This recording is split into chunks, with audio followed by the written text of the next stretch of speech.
What's up, everybody? Welcome to PSI Love You XOXO episode 60, celebrating the ongoing decade of the PlayStation Vita. I'm one of your hosts, Greg Miller, alongside future class of video games, blessing Adeoye Jr. So, are we gonna do this year long? Is this whole year gonna? I feel like we have this to gonna now be the that year. now that it's been called out. December, Japan's at 10-year anniversary.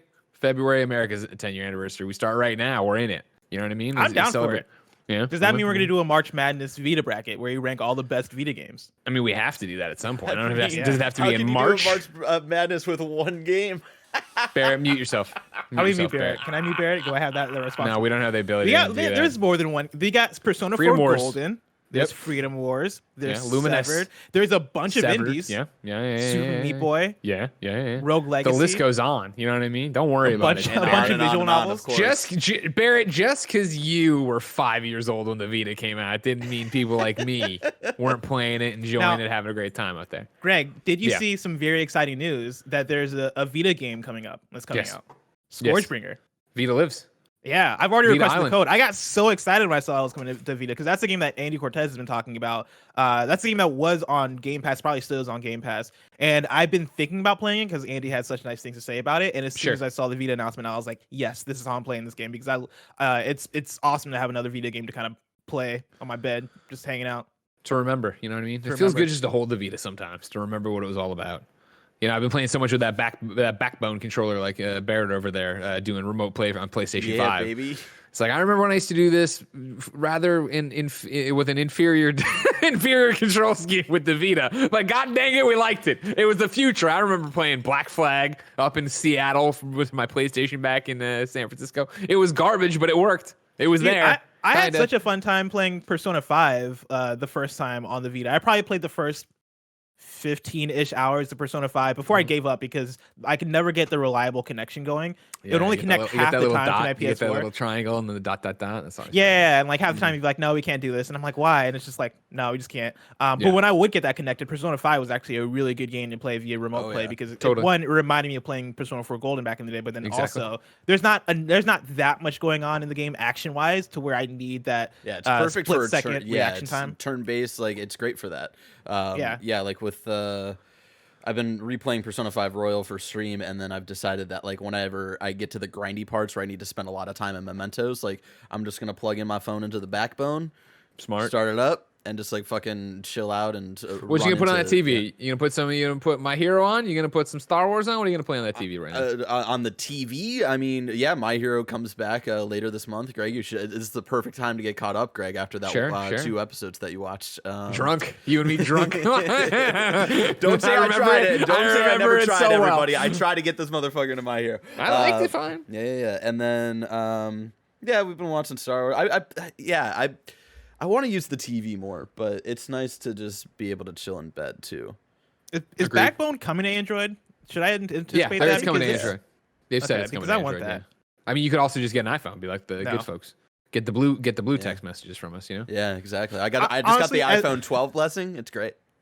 As the years go on, I don't know what my argument keeps being for Android because it used to be the fact that Android is where you get the customability. You know, Android had the unique keyboards that I could rock, different launchers, all that shit.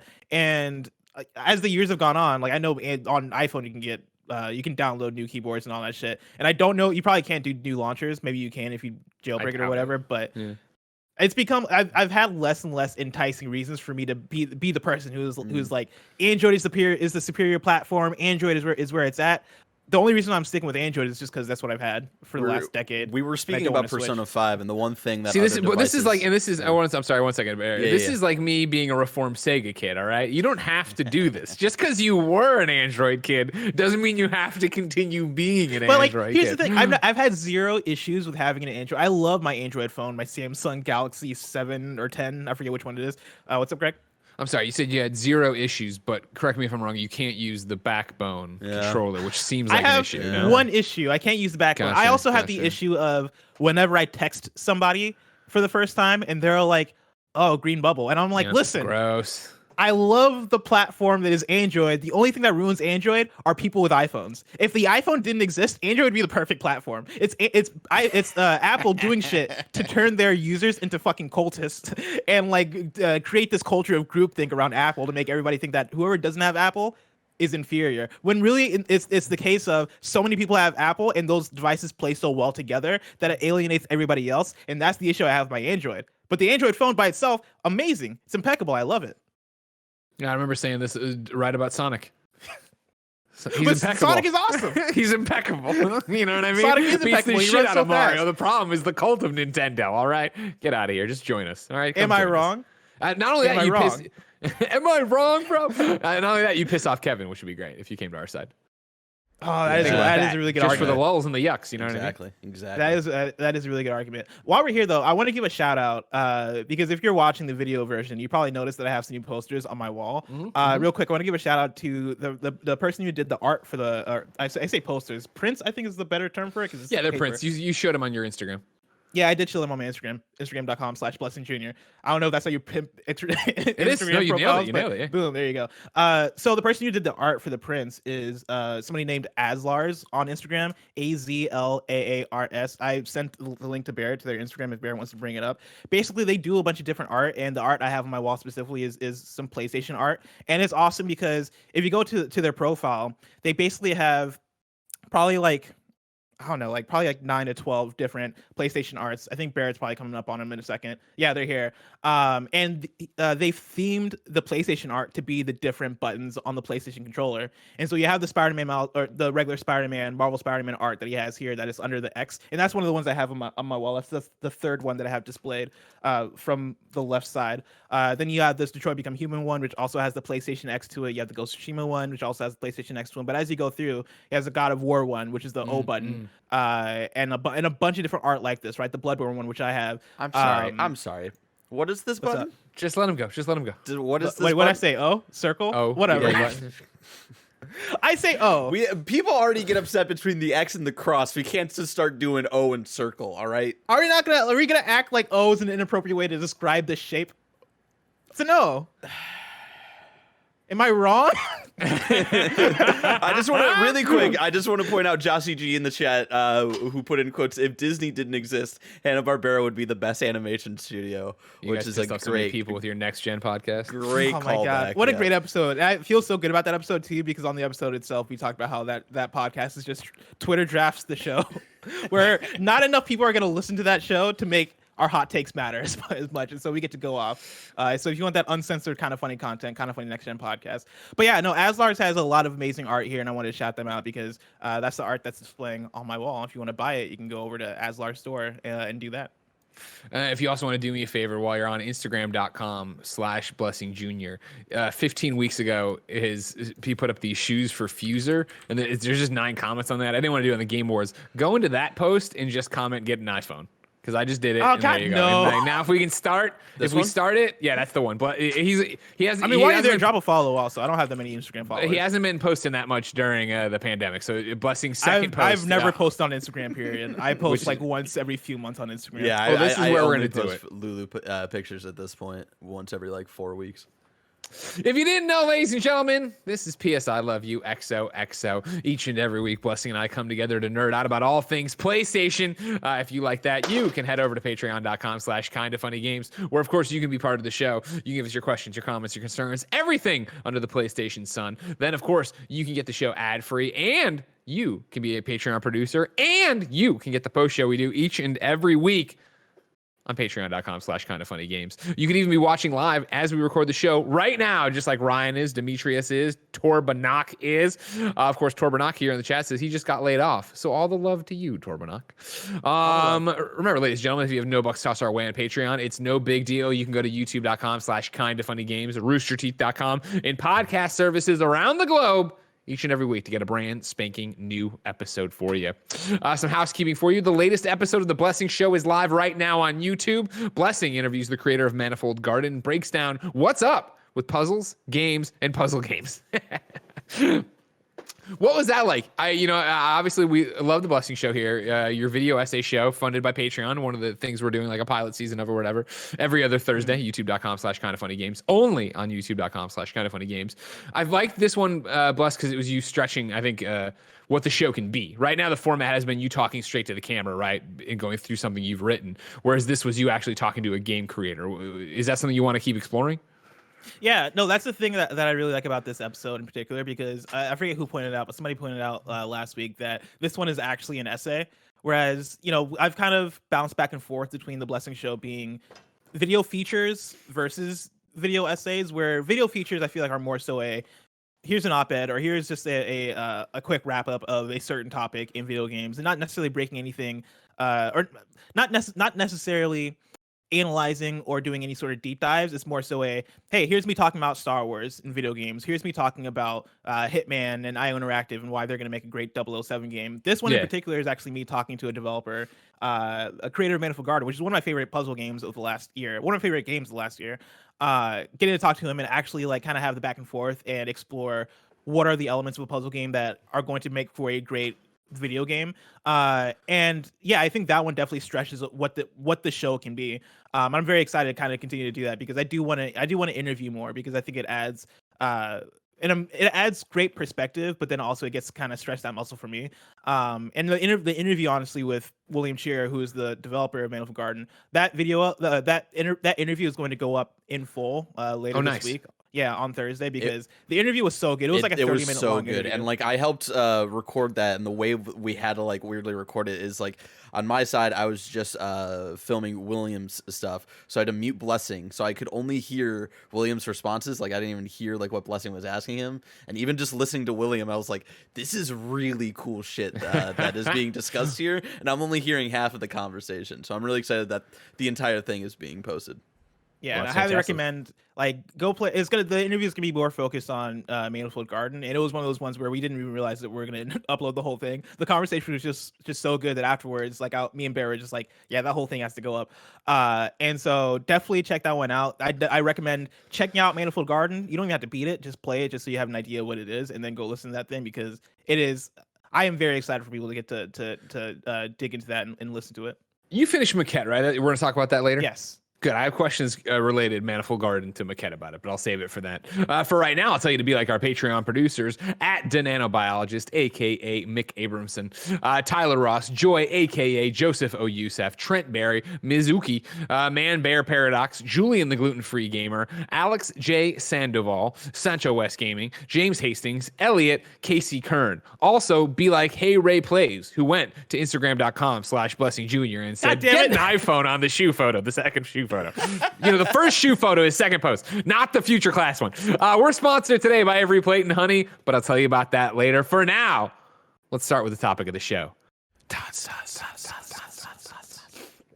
So this is one of those weeks where, what are we going to do? We come in and talk about Ratchet fighting a chicken or whatever. No, you know what I mean? Like, I'm sure PlayStation's going to announce tomorrow a PlayStation 6, and it's a handheld, and it's got VR built into it. But for now, we were talking about PlayStation 5, and we're talking about Concrete Genie today. Of course, that's going to be the book club we told you to play last month on PlayStation Plus.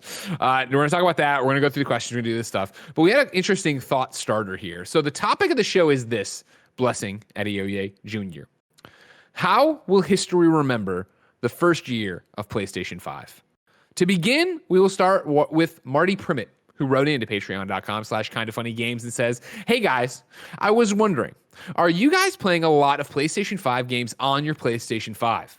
I've been mostly using it for backwards compatibility, and I might have only actually played about 5 PlayStation 5 games. I'm not complaining about it. I actually enjoy being able to go through my backlog without switching. This will tie into a question from Sam in a little bit. That'll get us back to the topic of the show. But starting here, Blessing, what has your breakdown been of PlayStation 5 versus PlayStation 4 games? I want to say it's been about half and half. Okay. When I saw this question, I went through and tried to list the PlayStation 5 games that I played a substantial amount of, whether I beat it or I played enough of it to say that, okay, yeah, I played a lot of this game on PlayStation 5, and the list pretty much goes Bugsnax, Astro, Pathless, Mouse, Sackboy, Demon Souls, which I still got to play a little bit more of. I feel like that's kind of stretching it for this list, but Hitman 3, Fortnite, Pedestrian, Maquette, and the list pretty much stops there. And I have other PlayStation 5 games, either in my library or installed, but it's not a substantial list of PlayStation 5 games that I played, right? Like I'm looking through the ones I have in my collection here, and it's stuff like, Black Ops Cold War I actually did play quite a bit. And then I also have like Neo 2 because of that collection. I have a lot of remasters, and so stuff like Mortal Kombat 11, Watch Dogs Legion, Assassin's Creed Valhalla, Warframe, Borderlands 3. But a lot of these I've not touched. A lot of those I added to my collection with the idea that, okay, I'm going to get to these, and I didn't necessarily play. But then when I look through games that I have played, right, like I've been playing a lot of games like Sekiro or Warzone. I jumped back into Dreams recently for quite a bit. I re-downloaded Absolver, right, and like I'm naming a lot of games here between both like PS5 and PS4, right? Like the ratio has kind of been going back and forth, but I'm not necessarily upset about that. I feel like looking through the list of PS5 games that I have played, for where we're at in March 2021, I feel like it's been a pretty good number. You know, like I when you compare where we're at in the PS5 gen versus where the PS4 was at in its first, let's say, half year, I feel like this is kind of a good place to be with the games that I just listed. Yeah, when I read the question and went into it, I was like, oh, that's interesting. And then I started thinking about it. I was like, shit, have I dominated so far my PlayStation 5 time with PlayStation 4? And so I went to PSN profiles and made a list there, right? And so of all the games I've played so far since the PlayStation 5's launch, or we got our PlayStation 5, it's been 18 PlayStation 5 games, 24 PlayStation 4 games. And that number, of course, is misleading. I'm going off of the PSN profiles and just going PS5, PS4, PS5, PS4. So, like, there's stuff on there of, like, when I turned on Destiny on PlayStation 5 just to pop the other platinum. Like, that doesn't... I mean, it's to your point earlier, what you actually invested time in. All 18 of these PS5 games have not been things I've really invested in. But even then, I'd argue something like The Division, which I came back for... God, I don't know how many hours in the past month or whatever it's been since they launched the patch of it. I guess just a month, right? Is that right? So, yeah. Coming back to The Division and playing all that. Granted, that's a PlayStation 4 game that I'm playing, but the reason I'm coming back was the PlayStation 5 enhancements and getting it in 4K and getting it in 60. So I think that kind of would lean the other way. Not that it matters for this argument, because it is, again, looking through the list of games and going, all right, what have I actually invested time in? I think you see a lot of stuff at the launch of the console. You're talking about your Bugsnax, you're talking about Miles Morales, you're talking about Assassin's Creed, which kind of straddles the line because I started on PlayStation 4 and switched over. But then since the new year going into it, right, it had the things I've really sunk my teeth into, like Bloodborne or Judgment, Cyberpunk platinuming that, right? Like those are obviously PlayStation 4 games. And even now with stuff like Oya or whatever, or how do we say it's like Olia but with O. So Olia. Oh, yeah, right. Yes, Olia, I already forgot. I think it is Olia, because I thought it was Elijah. Then Olia, I think, is where we landed. And so, yeah, it's been, I think even though the number is closer than I would have told you it would have been, 24 to 18, I still think most of the time has been in PlayStation 4 games that you'd see me investing the most time into those in terms of what I'm actually addicted to and playing and wanting to see credits roll on and stuff to that effect. Which, to your point, Bless, and to Marty's point, I'm not mad about. Like, I think what's fascinating about this is that when we were talking in the run-up to PlayStation 5, we were having this conversation that it was this console that isn't, the PlayStation 4 Pro, but has a lot of the smackings of the PlayStation 4 Pro, where you're going to buy it and then it's just going to become your unit. You're going to be playing games you're already playing or things that are coming to PlayStation 4, but getting the inherent benefits of a PlayStation 5, whether they be, faster load times, better visuals, whatever it's going to be, or performance modes, things like that. And so this has been an interesting console generation shift, because if you were to compare this to, all right, cool, if they announced a PlayStation 5 that was similar to a PlayStation 4, where it was going to be, hey, the games, there is no backwards compatibility. You're going to have to start all over here. It is interesting then to think about how I would still have a PlayStation 4 hooked up next to my PlayStation 5. I would still be turning on my PlayStation 4 all the time to play the games I'm talking about and talk about the games that I've invested in, where the PlayStation 5 has been an ecosystem shift. Yes.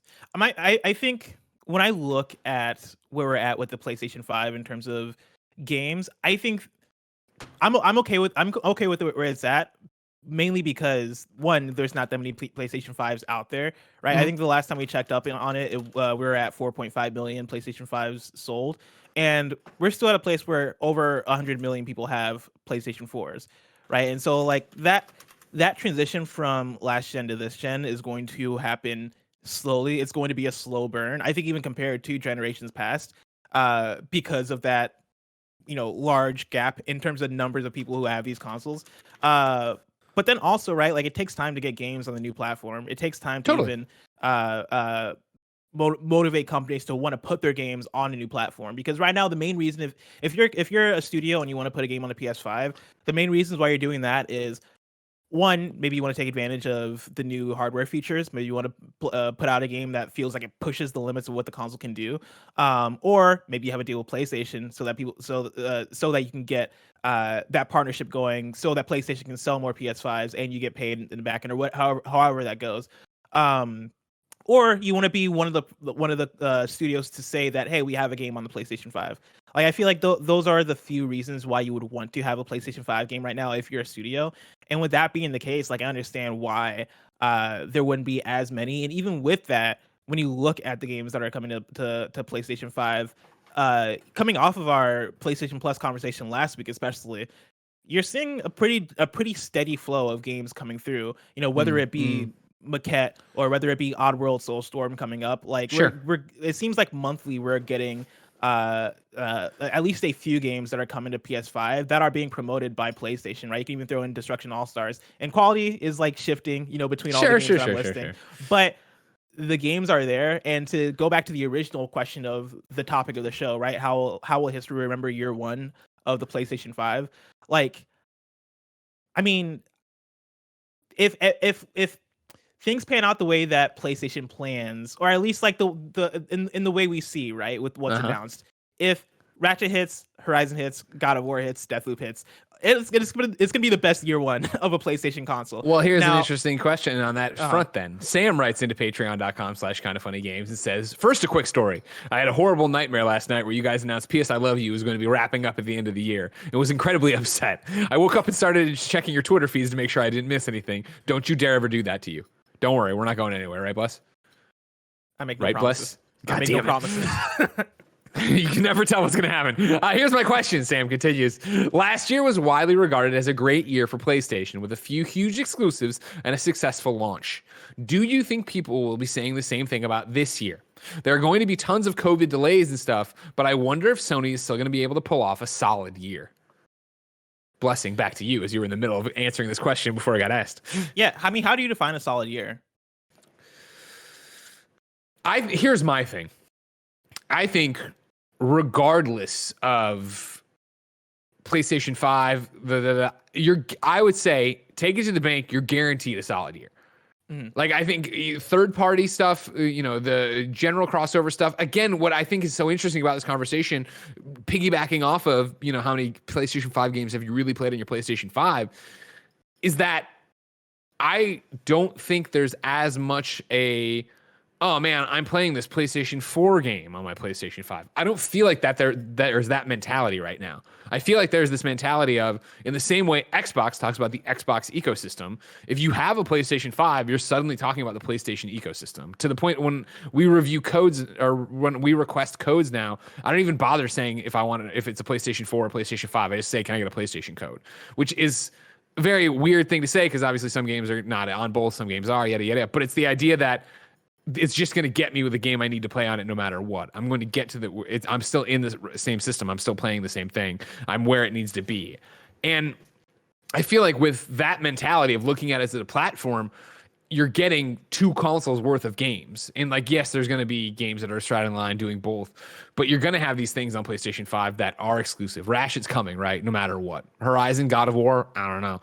Ratchet for sure is going to make it this year, and that's a PlayStation 5 thing. But then if you have all these other PlayStation 4 games that are coming over, you have your Back for Blood, you have these things that are third party, you have whatever Ubisoft's going to have up their sleeve for everything. I think you're going to have a solid year no matter what.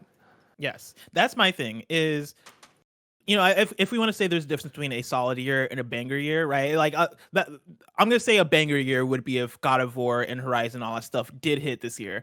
And I don't think PlayStation this year needs a banger year. I don't think the first year of at least these consoles that we're talking about, the PlayStation 5 or the X, or even bringing the Xbox, right? But let's focus on PlayStation 5. I don't think the first year of the PlayStation 5 needs to be a banger year.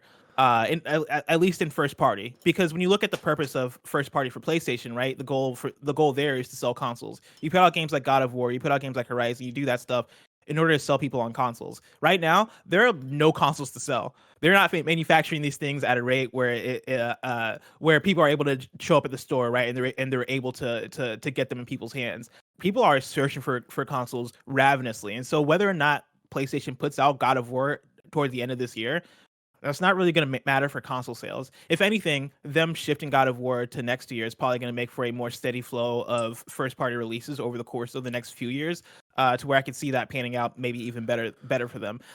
In terms of solid year, yeah, I'm right with you, Greg, that I think there's little chance that it is not a solid year for PlayStation, especially if, like, Ratchet and Clank, I'm going to say is going to hit. I think there's very little chance that somehow that gets delayed into a different year. I think that's going to hit. Horizon, we'll see. I think Horizon's going to hit. God of War, I doubt.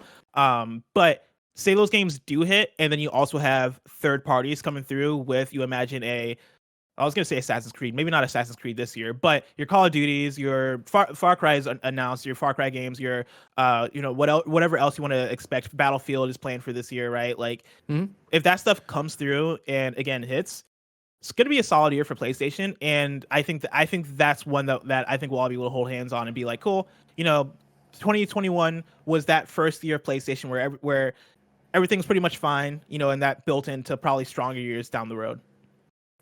Yeah, and I think it goes back to a point you were making earlier of what do you expect out of a console's first year?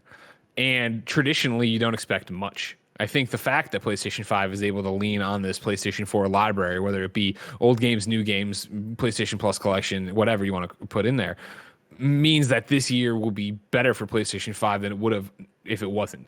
If this was a machine we had picked up in November, right? And here we are this November coming up on it. And you go back and my list of right now 18 PlayStation 5 games has only expanded to 30. Has only expanded, you know what I mean? Has increased with something like Returnal or whatever, but not,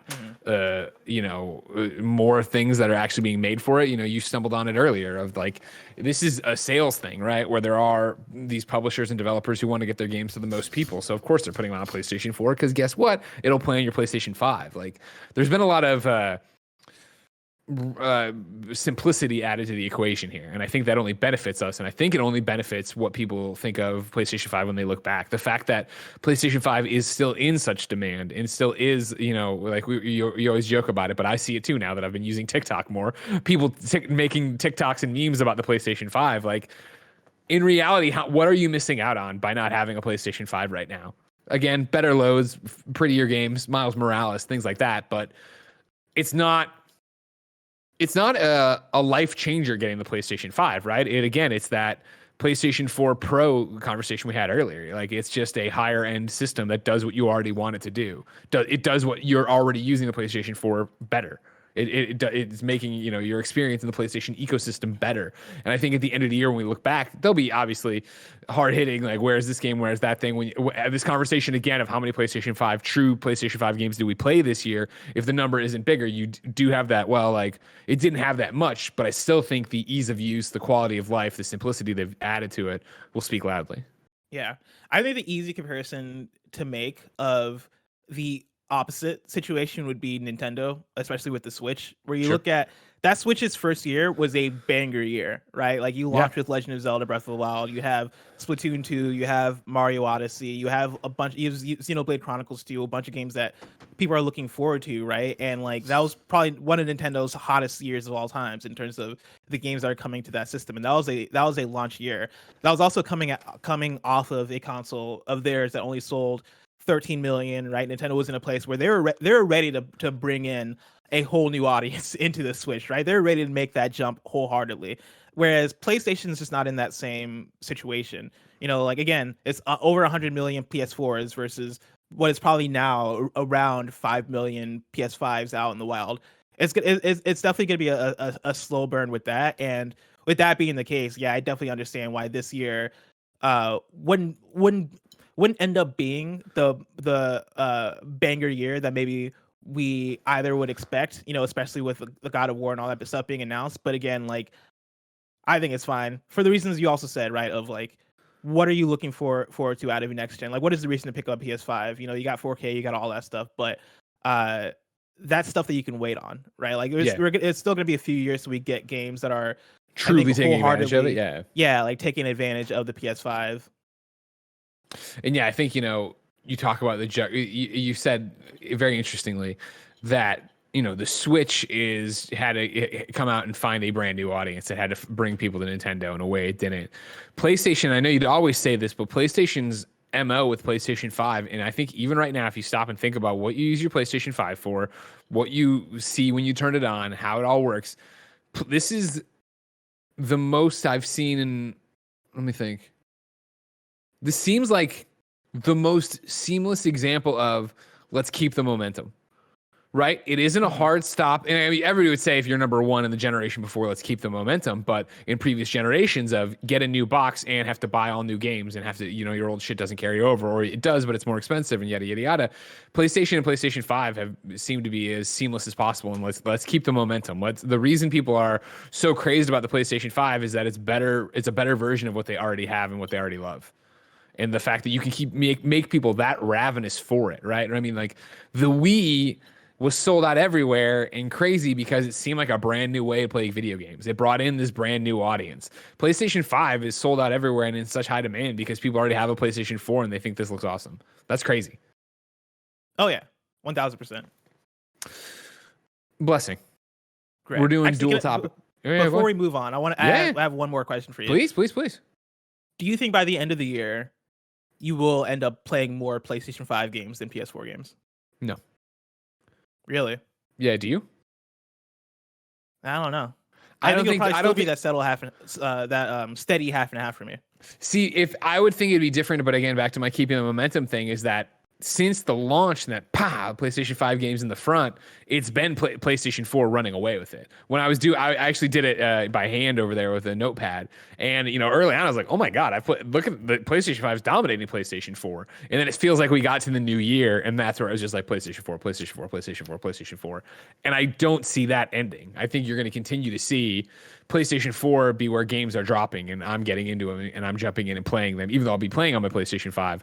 And then as you get towards the end of the year, that's when you'll see more of the AAA big budget stuff that's going, okay, cool, we're doing PlayStation 5 versions, we're going, big with this. I think indies won't be as quick with outside of the ones who have already, done a deal of something to jump to that PlayStation 5 thing. Because again, if your game already looks and runs as good as it possibly can on PlayStation 4, what's the benefit to trying to do something special for PlayStation 5? Again, for 5 million users when you're talking about more than 100,000 on the other side.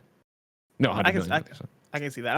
I hope we get a wave of remasters and upgrades for PlayStation 4 games. Because like the big reason I'm going back and playing PS4 games nowadays is usually for either if something is released new and it's on PS4, and that's the case for a lot of indie stuff, and then like a lot of third-party stuff in general, but also for games like Overwatch and Apex and Warzone and all of the servicey type games or the live service games that we've been playing over the years. I hope we see more and more of those games make their way to PS5, because for me that's the biggest tug I have toward those older versions, and those are the ones where the subtle things like performance modes and 4K support and ray tracing and all that stuff can make that subtle difference, specifically performance being the biggest thing. Sure. Like, that's been the thing I've been enjoying so much, especially playing games like Black Ops Cold War. I've been playing a lot of zombies because Ree and Danny Pena have been obsessed with zombies, and they've been roping me into it. And playing zombies on the PS5 version of Black Ops Cold War versus playing Warzone is a bit of night and day in terms of jumping into Cold War and being like, wow, this game is bright, colorful, runs smoothly, feels amazing to play on my DualSense and all this stuff. Then I jump into Warzone and I'm like, oh yeah, this is brown and kind of ugly and doesn't have the support and all that stuff. I hope we see that stuff by the end of this year get ported over more and more. And it feels kind of a weird wish because towards the beginning of the PS4 generation, I feel like everybody had the fatigue of remasters because remasters are happening left and right. But I'm in that place right now where I'm like, give them to me because playing PS5 versions of games is really fun for me. And that's an interesting thing. And I think it's to an extent apples and oranges, right? Where it's like, there's a difference between a remake or a remaster or whatever for, a PlayStation 3 game to a PlayStation 4 game versus, hey, here's this games as a service, this game you're playing online, this game that still has this incredibly long tail that we're making a PlayStation 5 version for. And I would think that if you are doing a live service game right now, that clock is ticking as well for you. And I don't see why you wouldn't if you're a successful live service game, because of course it's another PR beat for you. It is another audience for you to get in. It is that, how many times have we seen it where a game, I guess, yeah, even let's just use the Division 2, right? Like, a game I played the wheels off of, platinumed, loved. They dropped Warlords of New York. I played it and loved it. And then I fell off of it. But then to have them go, hey, we're putting out the PlayStation 5 version, I had so many people come for the first time or come back and play with me. And that is that thing of like, you see those numbers spike. You see it was enough with Division when everybody came back and played it that they came out like, okay, cool. We were going to end here, but we will keep making more content. We're going to keep working on it. They put out a statement on Friday, right? Of like, hey, we're working on it, but it's not going to be ready till late 2021 at the earliest. Because of course, when we're doing it, it'll be a brand new game. But yeah, like, you can find another audience in that, another breath of life, another influx of players, another, monthly concurrent bump up there that you want. And so you look at any game that is a live service game and you wonder if they're going to do it. And if they're not, what are they saying about the health of their game, right? Like, it's, as I talk about the Division, next week, of course, Avengers is dropping its PlayStation 5 version with Hawkeye. Like, I do look at my games that I have on there and I look at DC Universe Online and I'm like, huh. Like, is DCUO this year, right? So yes, in January celebrated its 10th anniversary. And so you look at it, you're like, huh, that's cool. Like, that's awesome. But like, that would have been a good time to announce the PlayStation 5 version. And so the fact that you didn't announce the PlayStation 5 version, like, how committed, what's the and like, I don't know. I have no idea. And it's like, I hope that they come out and say, hey, guess what? PlayStation 5 version, off to the races, everybody go play. And then it would be the same thing, right? Where I'm sure there'd be a bunch of people who download it for the first time and I'd be out there running around again, flying around as Taylor Swift. But that for me is, as we talk about these live service games, as you talk about games as a service, as you talk about ongoing engagement with players and history, like, there's so many games like that I feel most gamers, not most, I shouldn't say that, lots of gamers have that one game that is their thing that they keep on their hard drive that they come back to and they want to play over and over again. And all it ever takes is an event, a sale or whatever to get you to say, hey, why don't you come and try it for the first time? And putting it on PlayStation 5, giving it that version would be perfect for so many games. You ready now? I'm ready. All right, cool. Like we said, ladies and gentlemen, this is a dual topic of the show for you. There was that one, but let's talk about Concrete Genie. Of course, Concrete Genie is the game from Pixel Opus, originally originally released in October 2019. I adored it back then, platinumed it, had such a great time with it. And when it came to PlayStation Plus last month, we said, hey, why don't we continue the momentum that we had by all of us playing Bloodborne for a month to jump into Concrete Genie and have everyone play there. Blessing. This is an interesting role reversal because for the Bloodborne month in January, you, of course, had played a bunch of Bloodborne already. You'd beaten Bloodborne. You were doing the DLC. You knew it so well. People had heard you on the show talk so much about Bloodborne. This time around, Concrete Genie is a game I banged the drum for so much in 2019, let alone just in general ever since playing it, right? And getting the first taste of it and seeing stuff of it. Where are you with Concrete Genie? Was this your first time playing Concrete Genie? Yes, I had booted up Concrete Genie a few times, and I would play the first about 15 minutes of it, and then get sidetracked or just like not be in the mood for it, and then hop out of it. And so this is my first time actually playing through a Concrete Genie, and I sat down. I probably played it in about 3 or 4 sittings. Yeah. And it's that perfect length for me where it took about maybe 5 hours to beat, which was nice. And I enjoyed myself. I didn't absolutely love it, but I did like it a lot. Like I like it as a small, unique experience that does some fun, interesting stuff with both its themes and its stories, but then also kind of mixes that up with unique gameplay. Where you would go through, there'd be you'd be in basically like this small town or this small district of a town that's been abandoned, and it's pretty much like it's colorless, right? There are these genies that like you find in a lighthouse, and you go meet the genies, and the genies kind of help you bring color and painting to the town. You use that to kind of color things up, and while that's happening, you're being chased by kids. Very again like. Yeah, you're being chased by bullies. Very unique premise for the game, but I thought the way in which they pulled it off was cool and novel. I got like a list of things that I wrote down because I took notes while I was playing because it's such a unique one. But the biggest compliments I'll give to the game are what it does with its story and its art style. The art style is very much a storybook, colorful, like hand-drawn animated style to it. If the way I always think of it is it feels tactile. Like when you're actually in the gameplay, I'm right there with you where it almost feels like that crunch of paper you have when you turn a storybook, that thick paper stock you use when you're looking through a kid's book with beautiful art in it.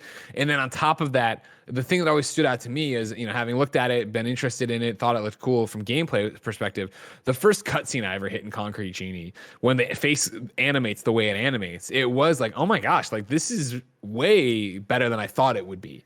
And even the way they then play with, they have this, animated cutscene for present day stuff. But when you get backstories for the bullies or for Ash himself, right, it's again hand drawn, where it's like a different kind of story. So there's all these different mix of art styles that make it feel like such a wonderful, magical, whimsical storybook place. Yeah, exactly. And I think the way that drives home the story, which is you going through and finding this big old magical paintbrush and painting the town. I think that kind of uplifts that whole thing. That is really awesome. I think there's a certain warmth that the game has in its story and characters that is really nice, because you start off the game getting bullied by these other kids that are in town and that are hanging out, and that eventually kind of leads to you continually having interactions with these kids and eventually learning more about them, and that culminates all in a fun last hour of the game where all that stuff kind of turns, which I appreciate. And then also quick, there's Ben, you all were asked to write in, if you did your homework over here. Ben wrote into patreon.com/kindoffunnygames and says that, what a wholesome game. Definitely made my 2020 easier. And that's always, when I originally reviewed it back on the Gamescast, that was something I talked about at length too, right? Of like, it gave me the same vibes as Unfinished Swan did back in the day, of like feeling like I was wrapped in a blanket with a cup of hot cocoa. Like this was a story that was being told to me, and you see Ash struggling with these bullies and stuff, but you see through the magic of the genies, this is going to end positively, and it does that way. Yeah. Now, did you replay it for the book club? I touched it, but I didn't like to do another full playthrough. Concrete Genie is very much one of those games that's right here for me. Like, you know what I mean? Like to jump back into those moments, like it hit on such an emotional level for me and caught me off guard. In terms of, again, Pixelopus, I've known for a while. I like their stuff, but this one exceeded my expectations for what this game was going to be, having seen it at PlayStation stuff and seen it in presentations and things like that. So like it's always stuck with me, and I think I always talked about it, right? When I finally when I platinumed Concrete Genie, it was one of those games that, people always talk about, like, what would you love to erase from memory and play again? As soon as I did it, finished it, that was how I felt about it. Where it was, oh man, I got the platinum, that's great, but it still was that thing of like, oh man, now there's no reason to play it. Because I beat the story obviously hours before, but then it's running around trying to figure out the genies, not riddles, but problems on the walls to get the trophies to pop the thing. And I think I was playing it before. I think I platinumed it before it released, so I was doing all this without a guide or anything like that, right? And like, just the I enjoyed the exploration of the town, right? Because you look at it, this was, I think, what the hardest part was, and why I'm so glad it was a PlayStation Plus game. Looking at stuff for it, looking at trailers when they would show it, you're like, what is this game? So it's just drawing. Okay, I don't know if I would dig that, but to play it and have it be, no, it's third person. It is climb around the city. You know, it was funny because Ash looks so much like Delsin from Second Son, and then as you get into it, it still kind of is Second Son as you scale up buildings and try to go find things to tag, and then it's unlocking genies, and then it's this, and then, you know, by the end of it, of getting your skate shoes, right, or your paint shoes, and being able to glide around, and like I already enjoyed the gameplay before then, just exploring, let alone to then have this new mechanic of how to go around and have it be easier than ever, and the way the environments look different to different. The way the environments change and look, you know, different depending on if you're, you know, in the sewers or above ground or over there, having to deal with the oil and things like that. Like, I love Concrete Genie because it's so wholesome, because it is, I thought, fun in every direction it pulled me in. But like, why did you not think it was amazing?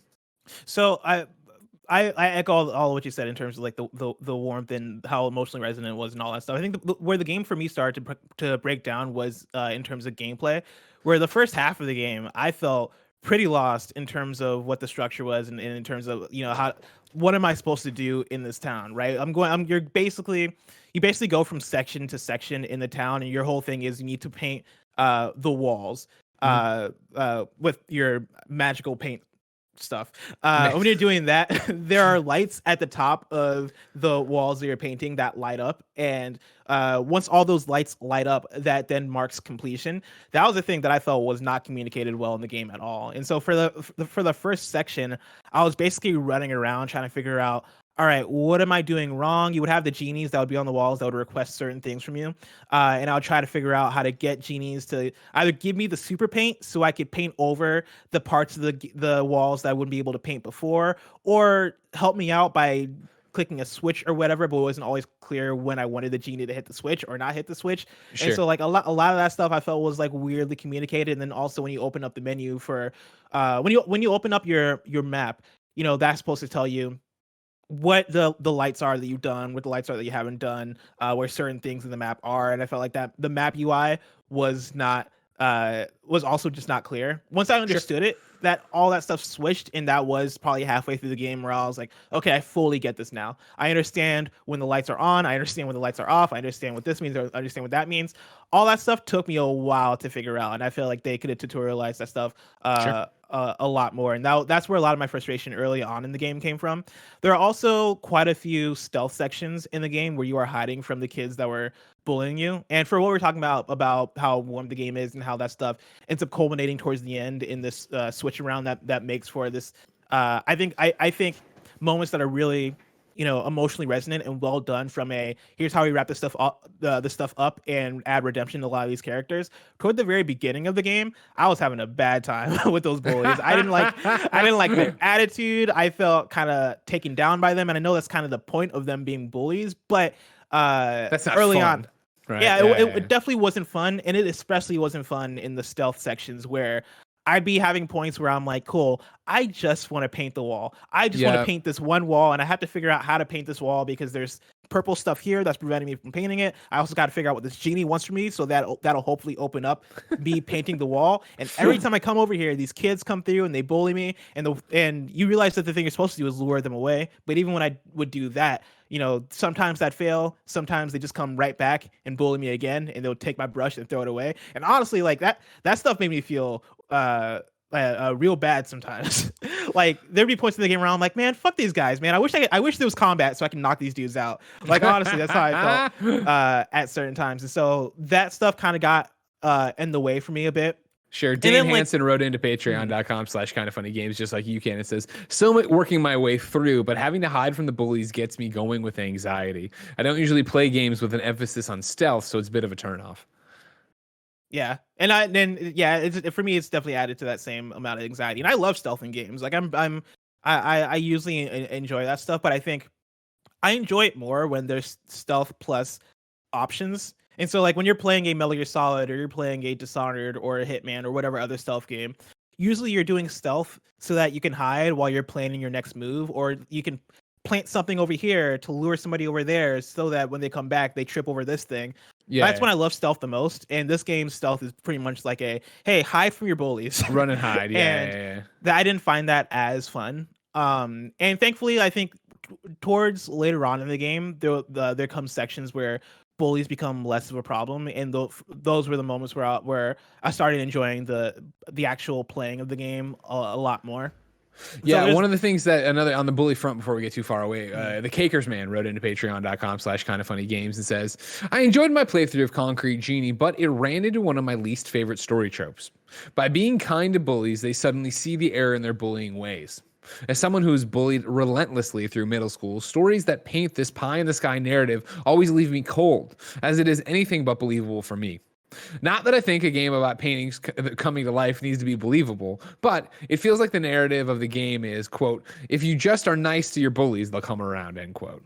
And I was, Cakers Man and the one before, Dense, were far from the people to write in on this front, which I thought was interesting, right? Because for me, and I mean, like, I would say, I was bullied the same amount. I was bullied a normal amount growing up, right? Where it was like, if there was an older kid who would give me shit or whatever, they called a lot of kids. I had I guess I don't anymore, right? No, but like I had a mole behind my ear, like, and so like kids called me mole, like the grade above me called me mole, like that's bullying, right? And I fucking sucked or whatever. But it was I would never say like, oh, I connected on that front. I remember playing through this game and enjoying that aspect of it. That's a turnoff to the Cakers man, where I thought it was like interesting to see them address the issue of bullying, because of course Ash is being bullied in the game, but then also to give a glimpse into the bully's life and see what led them to their, the reason that they are being jerks to Ash. And yes, it gets turned around pretty easily, but again, it is back to, well, this is, a cartoon we're watching. It is, going to have a simpler solution than real life would.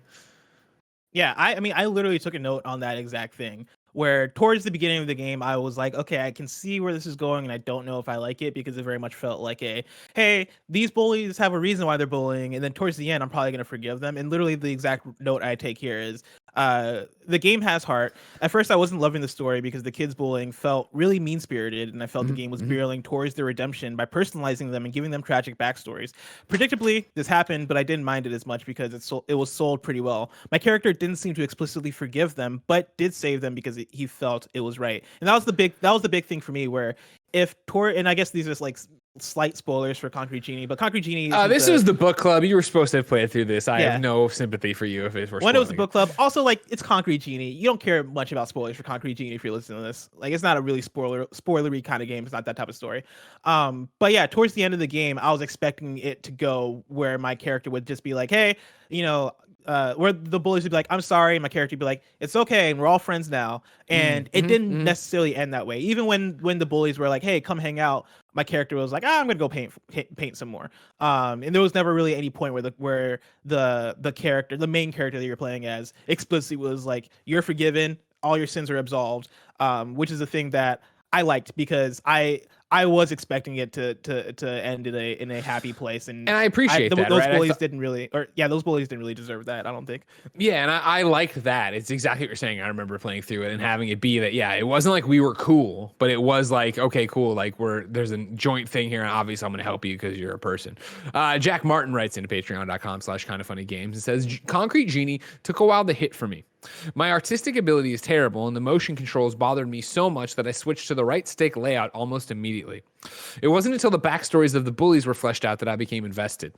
The big hook for me was when your genies, the guardians you've helped create along the way on your journey, turned bad. I realized the game was special.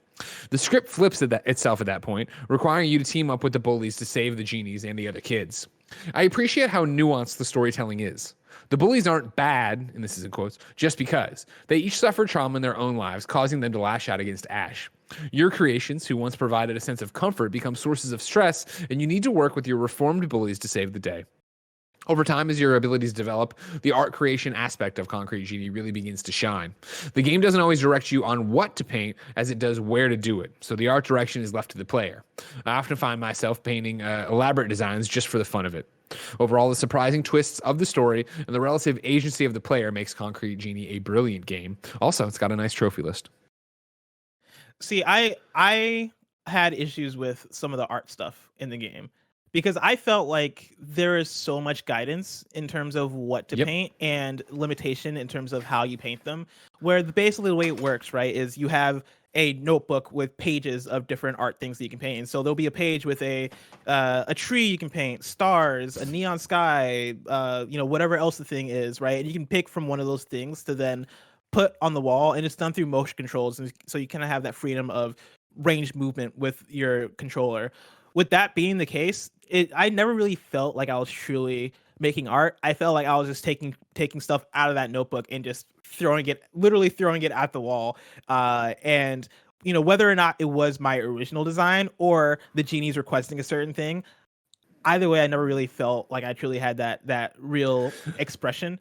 I was hoping that would have come up. That Genie stuff. That's another thing, is I would have hoped that the training wheels came off earlier on that, where it was more do whatever you want. It's sometimes I understood it's like, oh, you need to have these elements in there to make it happen. And it's like, I get that. But for me, when I think back, this is the weirdest back on Concrete Genie, I don't think of the act of painting, which is like the main thing of the game.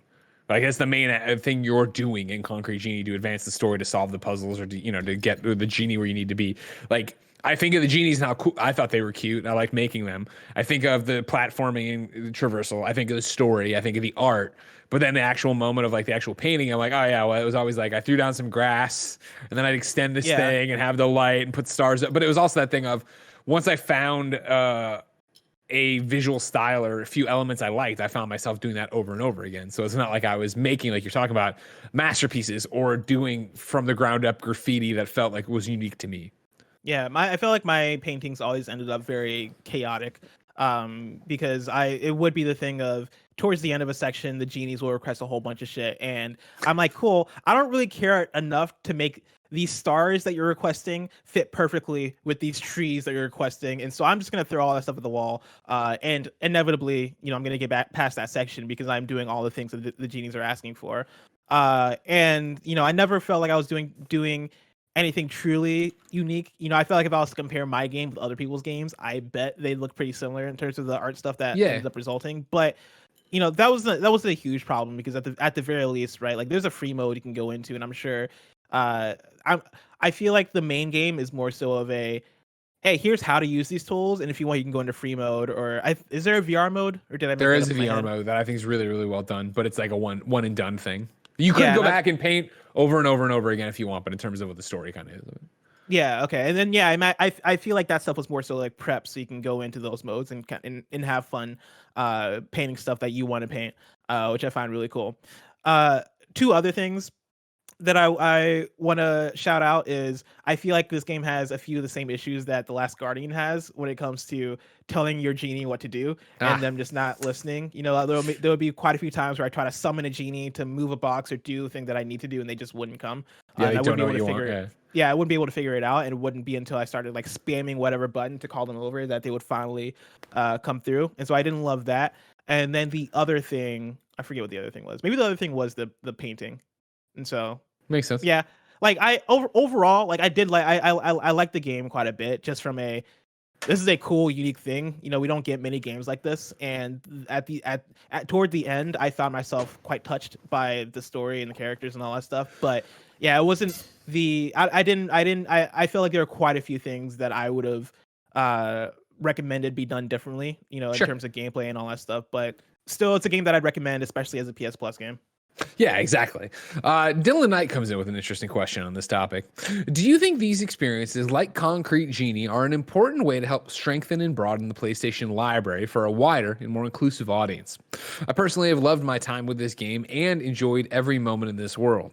It's one of the first games I've played where my girlfriend wouldn't let me play it until she was over and could watch along. Blessing, this is always, I'm old, as you know, and you point out all the time. And what I always used to love about the PlayStation 3 era and PlayStation 2, but PlayStation 3 being when I really started in the industry, was that PlayStation would get weird and do weird stuff. And when you look at Pixel Opus as a studio that is obviously a PlayStation first party, and they're doing something weird like Concrete Genie, and PlayStation is behind it enough to give them the budget to have this fun score, really cool art design, do all these, there was, merch for it. There's stuff I think you can still get on the PlayStation Gear store for it. Like there was a push behind it. Do you think games like this are important to the library, the PlayStation exclusive library? Oh yeah, 1000%. Like I really hope PlayStation continues to do similar partnerships with smaller studios, because for Concrete Genie, especially as a game that doesn't focus on combat, there's a little bit of combat in the game towards the end, but for the most part, it's not a game where you're running around with a gun or a sword or any type of shit like that, where you're just slicing through enemies, right? It's a game where you're painting through walls to progress and hiding from your bullies, and that is I think a truly unique thing and a fun thing to introduce to other people.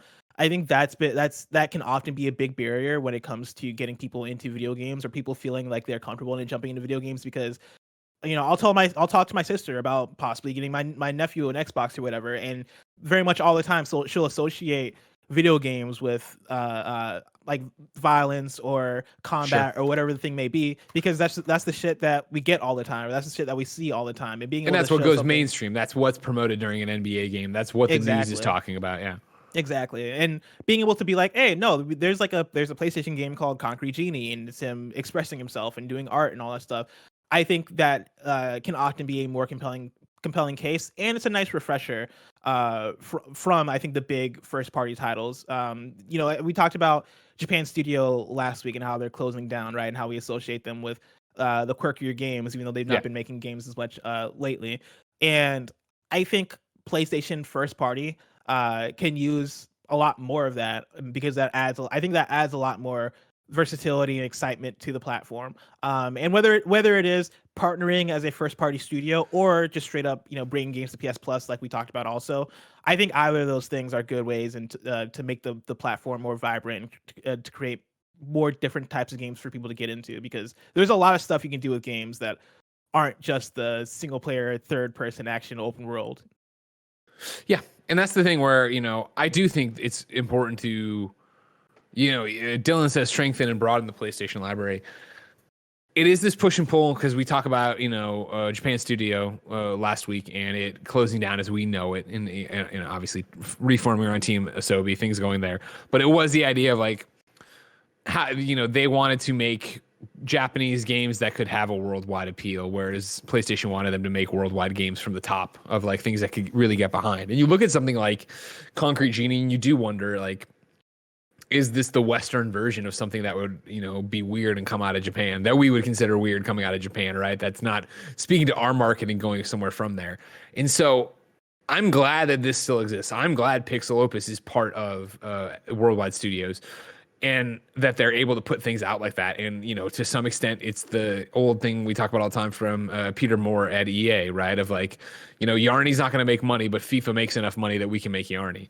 And so it's that question of, though, like, how long is Pixel Opus for this world if they're going to have these kind of games that come out and meet this level of success? If you're turning them fast enough, they're putting them in PlayStation Plus, they're not costing that much, arguably you don't have to worry about it too much. And obviously it's an incredibly talented group of developers, but I do wonder, especially on the heels of Japan Studio closing, if you'd see something similar where PlayStation eventually is going to talk to them and be like, listen, you need to be making things that are a bit more mainstream. And they're going to be like, well, you're going to see studio bleed, leadership leave, because we want to be making these weird things, these different things like Entwine, things like Concrete Genie.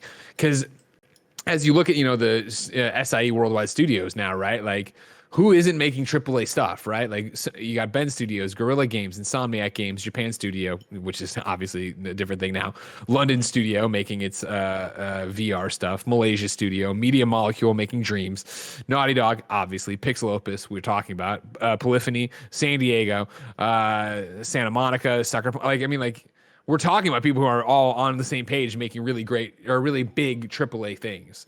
And so when you look at something on there, like, what doesn't fit, you start talking about London, you start talking about Pixel Opus. And it's not that I think, I was clamoring on this show, right, that London, it'd be awesome to see them make a Getaway again, make an actual third person, not VR, we're making one for the PlayStation 5, and this is what it's going to be.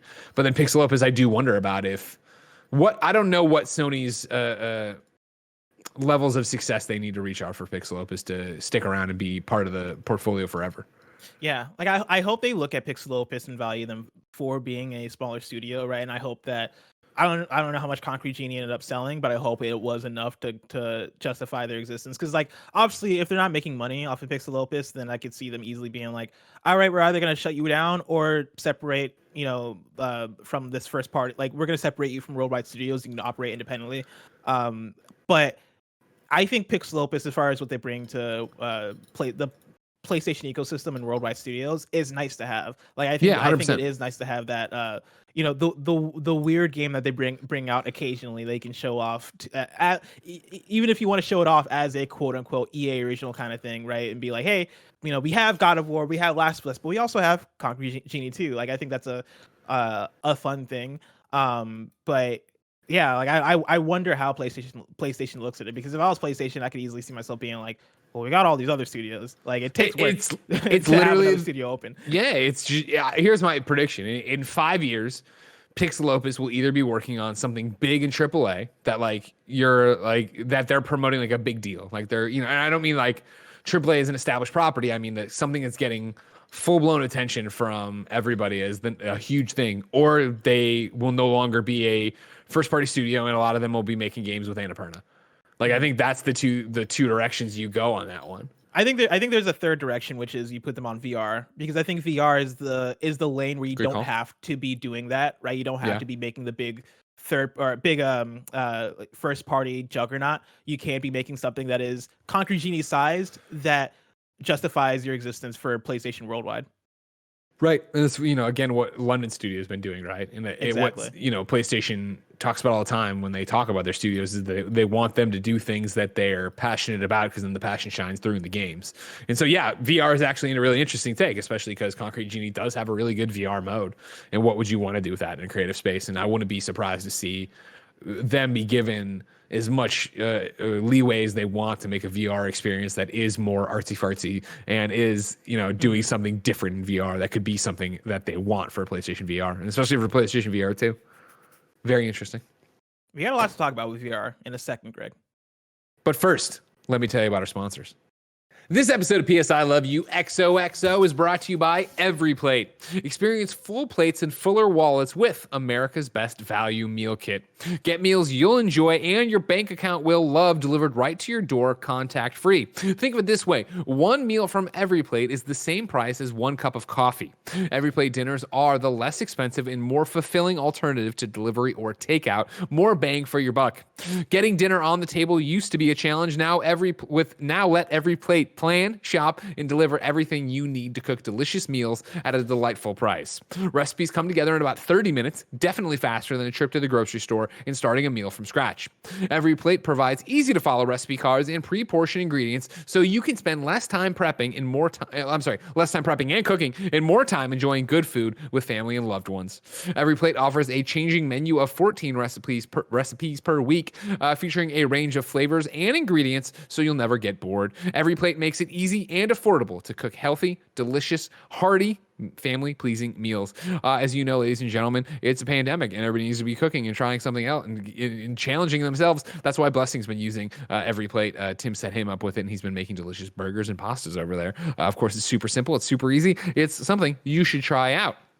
Right now, you can try EveryPlate for just $1.99 per meal, plus an additional 20% off your next 2 boxes by going to everyplate.com and entering the code KINDAFUNNY199. Get started with EveryPlate for just $1.99 per meal, plus an additional 20% off another 2 weeks by going to everyplate.com and entering the code KINDAFUNNY199.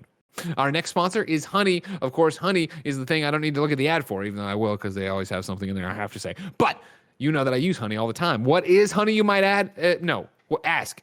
What Honey is a free add-on to your internet browser. You go in, you install it, you click it, and bam, guess what? In like 3 clicks, you have Honey installed on your browser. And then what happens is when you check out online, when you're online shopping, that little thing that always says promo code, and you don't got no promo code. It says promo code, and the little Honey coin drops down on the screen, not in real life. And he starts dancing around. Maybe she starts dancing around. And they go, okay, I'm looking for the best promo codes for you. And they run all the promo codes on the internet. They find the one that'll work for you. You put it in there and you save money. Honey saves you money and things you wouldn't even know. You're just getting free money. You're taking it back. And if you're like me and you log in with your Gmail on the old Honey, guess what? It accrues Honey coins that you can then use for gift cards like I do for Amazon. Now let me see what I actually had to say in here. Make sure I get it all. This is what you want? Yeah? Got it? I got nailed all this. I crushed all this.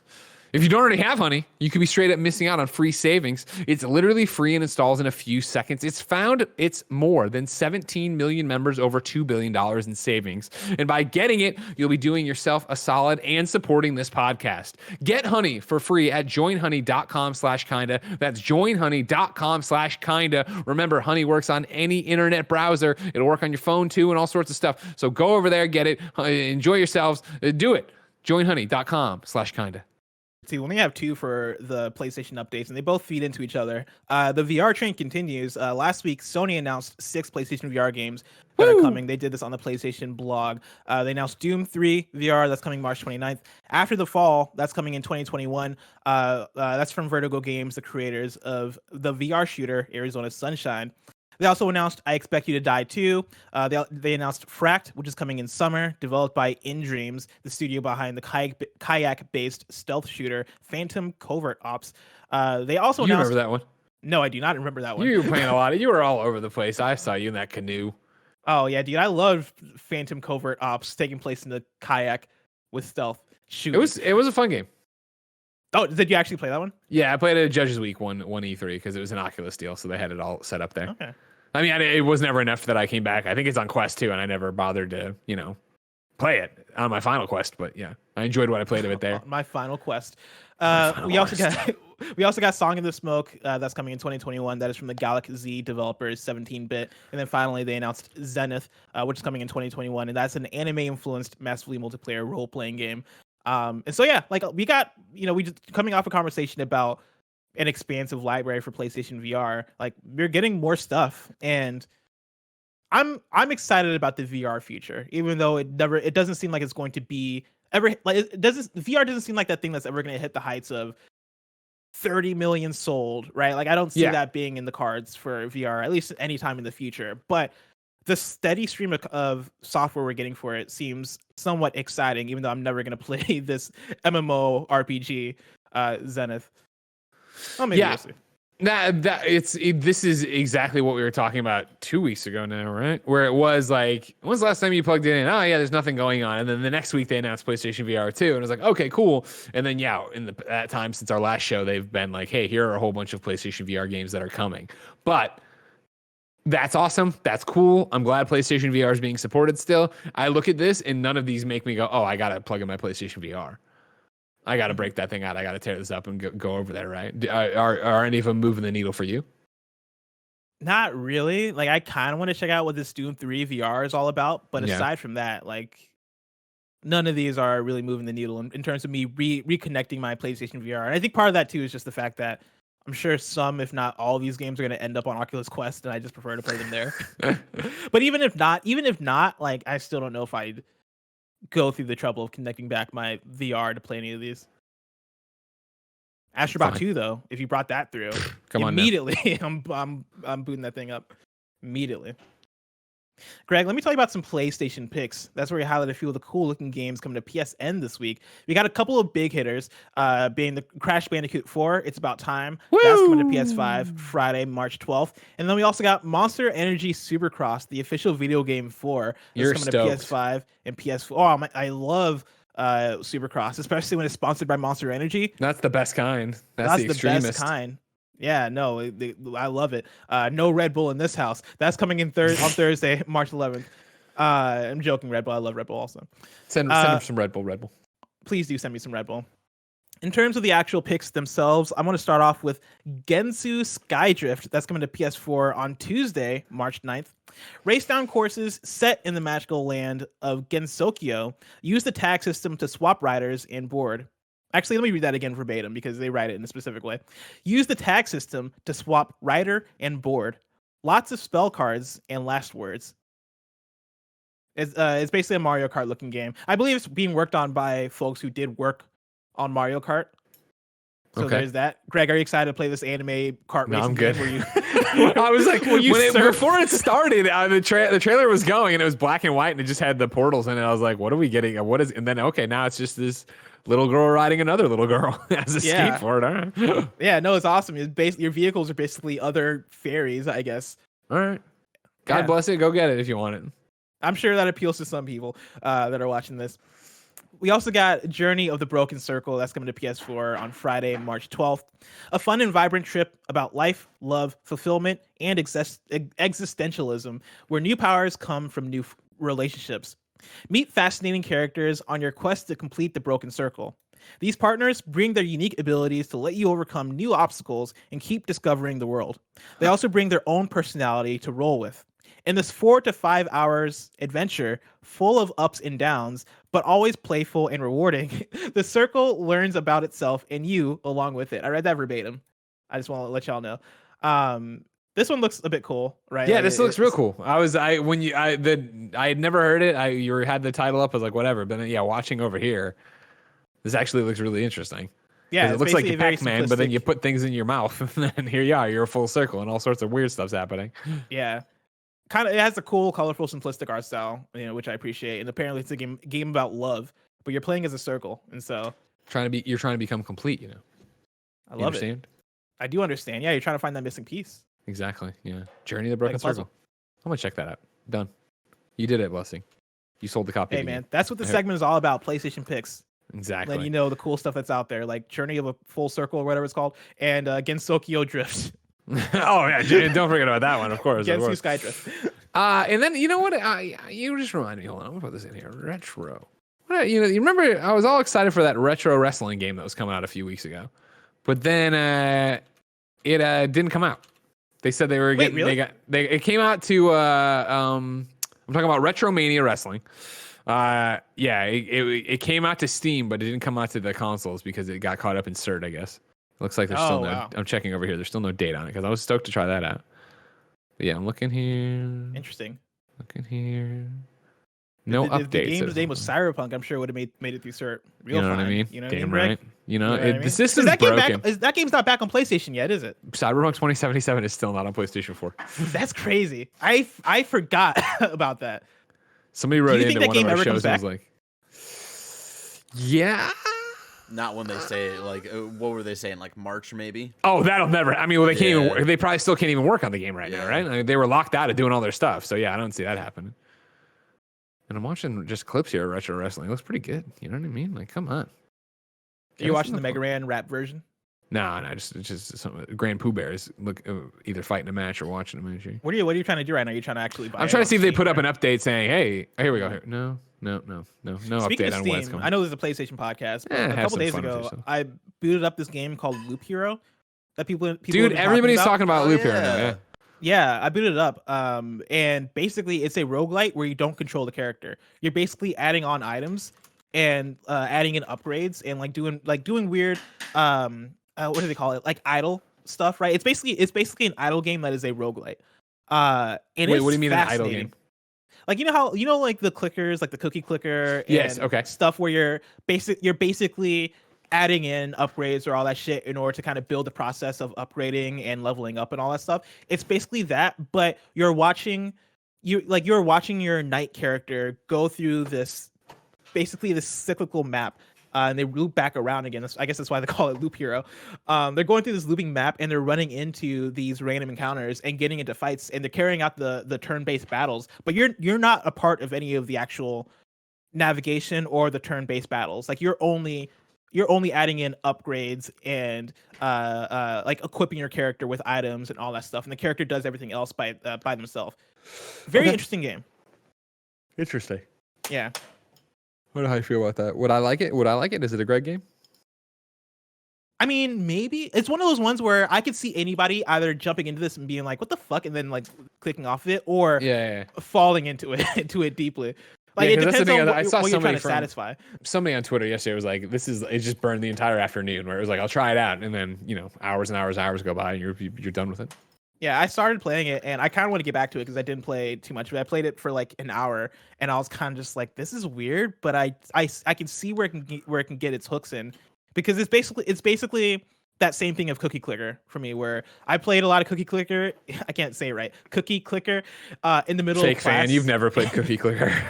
I played so much Cookie Clicker in college in the middle of class because it was a thing to kind of distract me because I like having those like shit to like fidget with, like a fidget spinner or whatever. Cookie Clicker was that for me, where I would just be playing that in the middle of class and I'd fall into it because I'd be getting to like billions and billions of clicks or whatever because I kept upgrading shit. And Loop Hero is a little bit of that. It's not the Cookie Clicker thing of getting to billions and billions of points or whatever, but it is you progressing by just adding in certain properties and leveling up and all that stuff. And it basically just happens, right? You can just do things and then sit back and let the game play itself. Bring it to PlayStation. Yeah, bring it to PlayStation. What you've been playing, Blessing, I need you to tell me your thoughts on Maquette, because I talked about it last week. I enjoyed myself. I thought again, trying to make the ordinary extraordinary. So it was like, there was like things I didn't like and whatever about it. But I enjoyed that, but I'm not the puzzle guy. You are a puzzle guy. What did you think of Maquette? I think you pretty much hit the nail on the head when you talked about it last week, where I like parts of it, but overall I just didn't have a fantastic time with it. Like I thought it was an okay game. I do think the story is pretty touching. Like it's a love story, and it reminds me of Florence in a lot of ways, in the way that the love story kind of plays out, where you are Florence, the mobile game, right, that people loved a few years ago. That was the one that was basically about a young couple, them getting together, them breaking up and all that stuff. And Maquette basically does a very similar thing with its story, and I think it does that pretty well. The puzzle stuff I think is novel, and it's a cool idea, in order to have it be this hey, you're looking down at the small maquette, and the things that you manipulate in the real world get manipulated in the small toy world and vice versa. And so you kind of had to use that to solve puzzles. My biggest problem with it was just that the puzzles oftentimes felt clunky, and the solutions, I think you said it last week that you never felt that aha moment when you're going through the puzzles, and I definitely felt the same thing of, there are quite a few puzzles I solved and I couldn't believe that was the solution. I was like, wait, really? Like, this is how I get past this thing? And I think some of them I might have actually glitched the game with, but then other times where I would get a solution where I'm like, okay, this is definitely the solution, but it doesn't feel like I solved a thing. It feels like I'm kind of either going through the motions or I like bumped up against the thing until I figured it out, which isn't necessarily what I'm looking for out of a puzzle game. Like, yeah, that's not what you want, right? You want to feel like, oh, I see A leads to B leads to C, D. Here's how I go do this thing. Exactly. And I also like puzzle games that are like, hey, here's a limited space, and here are the amount of things you can do, and you have this limited space to solve your puzzle. And Maquette, I don't think Maquette does a good enough job by limiting its space. There are points in the game where I was like, I have no idea what to do, and I looked up the solution via the PlayStation 5 game help. Yeah, I got to use that feature. And when I realized what the solution was, I was like, really? How would I ever have figured that out? Like, there are quite a few of those ones where I was like, dude, this feels almost adventure game-ish. Yeah, where I'm connecting this weird thing over here to this other thing over here, and I like, the game didn't. Oh, it's the thing of, not even that, like the solutions were impossible because they didn't really have that, but they didn't do a good job of teaching me the mechanics to lead up to a solution. Like, my example would be, toward the end, there's a puzzle that you solve by putting, I don't want to like spoil shit. You basically do it. It's fine. Everybody shut your ears off for a minute here. Yeah, everybody be cool real quick. There's basically a solution to a puzzle that requires you to place the maquette on a leaning surface so that you can go upstairs. Yeah, I know exactly what you're talking about. Yeah. Yeah, and the game did nothing beforehand to kind of clue you in that, hey, this is a thing that you like, this is an element of the game that you can fuck around with, right? Like, there was no reason for me to turn, like, to like lean the maquette any sort of way in order to shift gravity at all. That's not a thing that they teach you. And so that was kind of one that I kind of fluked out, and I realized, I like that one. I do this. I agree that they didn't teach the mechanic ahead of time. But at that point in the game, I felt like they had, it's what I was talking last time, where I felt like, superfluous areas were cut off, so I knew things were there. So like when I got there and I was like, why can't I, because it's that you can't walk up this incredibly steep staircase, right? And so it's like, why can't I fucking do this? It was that thing of coming back out and being like, well, these blocks rose out of the ground, so they have to be what and there's one that's got a weird angle, and then I was like, oh, wait a second, and that's when I picked it up and went over and dropped it, and it went boom. Now, did that rise out of the ground after you did the previous puzzle? Yeah. Okay, because I might have missed that, because I didn't realize that. That's what it was. And I don't remember it well enough to tell you, oh, yeah, but it was that I did something, and then, yeah, you saw it all come up out of the ground if you were Gotcha. That okay, way. that makes a little bit more sense because for me, I thought those were there the whole time, and so by the time I got there, I was just like, all right, so what is the thing here? How do I get to this last thing? And there are a few moments that were just like that. Like that wasn't the only one. There are other puzzles that had that similar thing of, I wish they had prompted this more so that I felt like I was learning a thing and then I understood so there'd be the callback to it, right? Yeah. And I feel like this game had very few callbacks in that way. Like I feel like a lot of the puzzle solutions kind of came out of thin air in terms of you're taking this staircase and moving it over here so you can get to the thing, but like I wouldn't have realized that certain small things like that didn't really build up in any way and kind of came out of nowhere in terms of solutions I didn't necessarily love. And then also I found that the game was quite a bit buggy for me. Like there are multiple times where something would fall through the world, or I had that one time at the end with the key that I think I talked about. But in I had a key puzzle Same also thing. where the key almost fell through the world, and thankfully I grabbed it out because it was sinking down. But then also there was like another thing where I couldn't. It's either circle or square. One of the buttons basically shifts the thing that you're holding in your hand close to the chest so you can walk around faster, and that button stopped working for me partway through the game, and I didn't realize that it was a glitch until maybe like 20 minutes later, and I restarted the game and I was like, oh, so this isn't supposed to be happening. Quite a few things like that happened for me, which was kind of a bummer.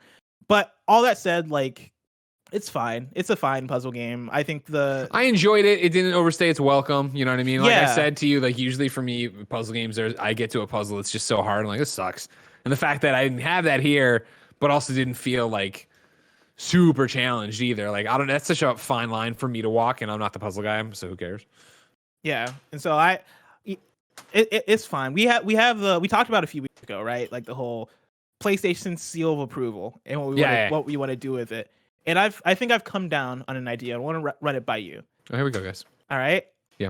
It's called PSN Games, the tier list.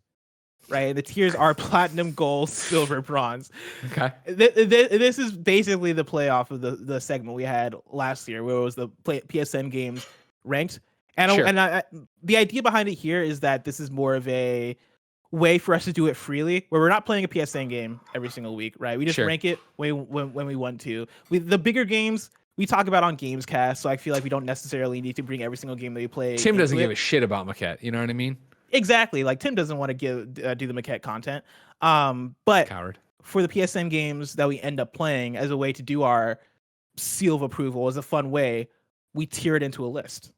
Okay. Platinum all the way down to bronze. So is it any game we play we're putting on this list, and then you have to just decide where it goes? See, I would say any PSN game being not full price, so under $60, you play. Okay. And it has to go on here. It doesn't, and I would also say one game per episode. Okay. From each of us, if we want. But my question is, so like you've talked about Maquette, it doesn't sound like you're high on Maquette, but you can't say I'm not ranking it. It just means it's going to bronze. I would say no. I would say you only rank it if you feel like it deserves. If you like it, so this is okay. So Maquette, I wouldn't put on there. Because I didn't like it enough to even give it a bronze. Sure. That makes sense? Okay. Yeah, no, totally. You down with it? Yeah, no, I'm fine. I'm down with it. It's happened. It's happened. It's happened right there. It's exciting. New lists. We'll put something on there, See what happens. Let's see what happens. So I'm glad you played it, and I'm interested. So now here's my thing. Come back to this now. So I enjoyed Maquette, like I said. And again, I think it's a great PS Plus game. I think it's a great one to jump in and do. I think I like the story and the interpretation and having the conversation with Nano last week about it. So I wouldn't stump for it to be on the tier list or anything like that. Maybe I would say bronze, but this is brand new information to me. This new list you've involved, so I'd rather stay away from that. If you want to go away, take a nap, come back next episode and be like, hold on a second. If I can take a nap in the middle of the show, what I'd rather come back and talk to you about is I enjoyed Maquette and I didn't expect to. Will I enjoy Manifold Garden? Did you like Maquette for the story? Yes. Because Manifold Garden doesn't really have a story. So it's just and puzzles. so like just some puzzles. It's just puzzles. If you like the concept of the puzzles in Maquette, if anything, I'd probably point you more towards Superliminal, because Superliminal plays a lot with a lot of the same concepts, and it has a story there, but it's definitely not a maquette kind of story. Manful Garden is just pure puzzles. You're not really getting a story at all. No, if you like no. solving puzzles, then yeah, but if not, then no. No, I hate solving puzzles. I don't want to do that. Yeah, stay away from Manful Garden. Thank you. I appreciate your honest opinion. I know how much you like that game. I like you not trying to I wouldn't sell me steer you wrong. You wouldn't. It's not what Blessing does. What you been What playing? else you been? Oh, okay. I've been super boring. Like I was thinking about it this week. I played something that's redacted and embargoed for a long time that I really fucking dug that I'd love to tell you about, but I can't yet. I played more events. God of War Ragnarok. Oh, you blinked once? Oh, then he winked.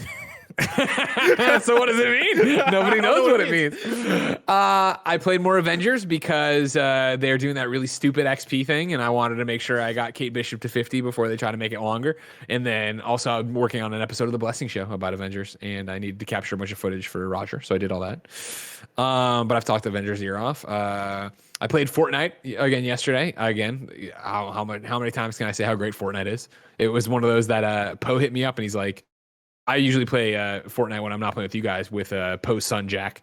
And he was like, hey, do you want to play with all of us? Because now they have the PlayStation 5 and the PlayStation 4, and they can just all play. And I was like, yeah. So I went and ran trios with my best friend and his son, which is That's awesome and amazing and bizarre. You know what I mean? And especially that, Jack, this kid I've known since being a baby or whatever, is like, full-blown 7-year-old, has his own thoughts, opinions, talking to us, hanging out. One of Richie, line cook, he jumped in blind when he saw me on Fortnite. He's like, hey, and I'm like, oh, hey, this is Poe's son, Jack. Poe's making ribs. You want to play with us? He's like, yeah. And then Jack's just hanging there talking to this stranger on the internet that he knows is my friend, so that's good enough. It was like super fun and super cool, and we won a bunch because Poe was playing on an alt account that was a level 1, so we were just getting clowns and we were just destroying them. It was great. Nice. We had a great time out there. And then similar to your conversation from a second ago about this isn't a PlayStation game, on stream the other week we started up Star Wars: The Old Republic because I've had that in my head for a while. I've been wanting to play Old Republic for months now. I downloaded it on the old PC that Kevin took away, and then I downloaded it to this new PC that I've had for a while now, and just haven't had the time to come over here and do it. So when we were playing Outriders, and we were doing the same thing we had done with you and Andy, where it's just like, you're shooting the shit, running through, not paying attention to the story, but then lamenting the fact that we weren't paying attention to the story. I was like, you know what, Mike? Well, you want to switch it up? He's like, yeah. I'm like, you want to play some Old Republic? And so he started downloading it. Kevin downloaded it. We all jumped on. And that's gonna be my streaming game today or this week too. Dude, that's awesome. Speaking of which, you owe me a World War Z date, by the way. Remember, we talked about doing this. You want to do that Thursday on your stream? Yeah, I'm down. Let's do it. All right, cool. Let's book it. You should invite Andy maybe, because I think he wants to get into World War Z too. Oh God. Andy, though. I mean, you guys want to click heads, right? I'm so good at clicking heads, guys. He'll want to play it on PC. And honestly, I won't be too mad at that because he did get me into Overwatch on PC. Dear Snowbike Mike, we're playing World War Z on Blessing stream. Yeah, we are. Done. Can't wait. But yeah, Andy got me into Overwatch a little bit on PC, and it's been a fun experience because I'm not a PC gamer, right? Like I'm not been huge into FPSs on PC. Back in the day, I used to play this game called Combat Arms, which is a Call of Duty ripoff on PC. But that was that's the extent of my PC shooter experience. And so playing Overwatch was kind of a fun switcheroo because the big thing I realized was that there are certain characters I play better on PC, and then other characters who I play way better on console. Like Reaper has been my main on Overwatch console forever. Love he sounds just like that. He's like Reaper because he's like a devil character. Sure. I play so much Reaper on console, and I used to play Hanzo, but I kind of started stuck with Hanzo after a while. And on PC, oh my God, Greg, I am a murderer. You cleaning up? I'm cleaning up with Hanzo. It's ridiculous. Good. Because he's like a sniper character. He has a bow and arrow, and so he requires that precision. And now that I've been introduced with mouse and keyboard, I actually got a new big old mouse pad that I'm rocking with. And now that I'm using mouse and keyboard, I'm unstoppable. It's just ridiculous. Damn. Yeah, that's awesome. I can't be stopped. So I've been having a lot of fun with that. I've been playing a lot of PvP shooters lately, and so Apex. I've been obsessed with Apex. I'm back in it officially. I was tearing folks up the other day. It was me, it was Mario Not Bros, and it was Emmett Watkins Jr.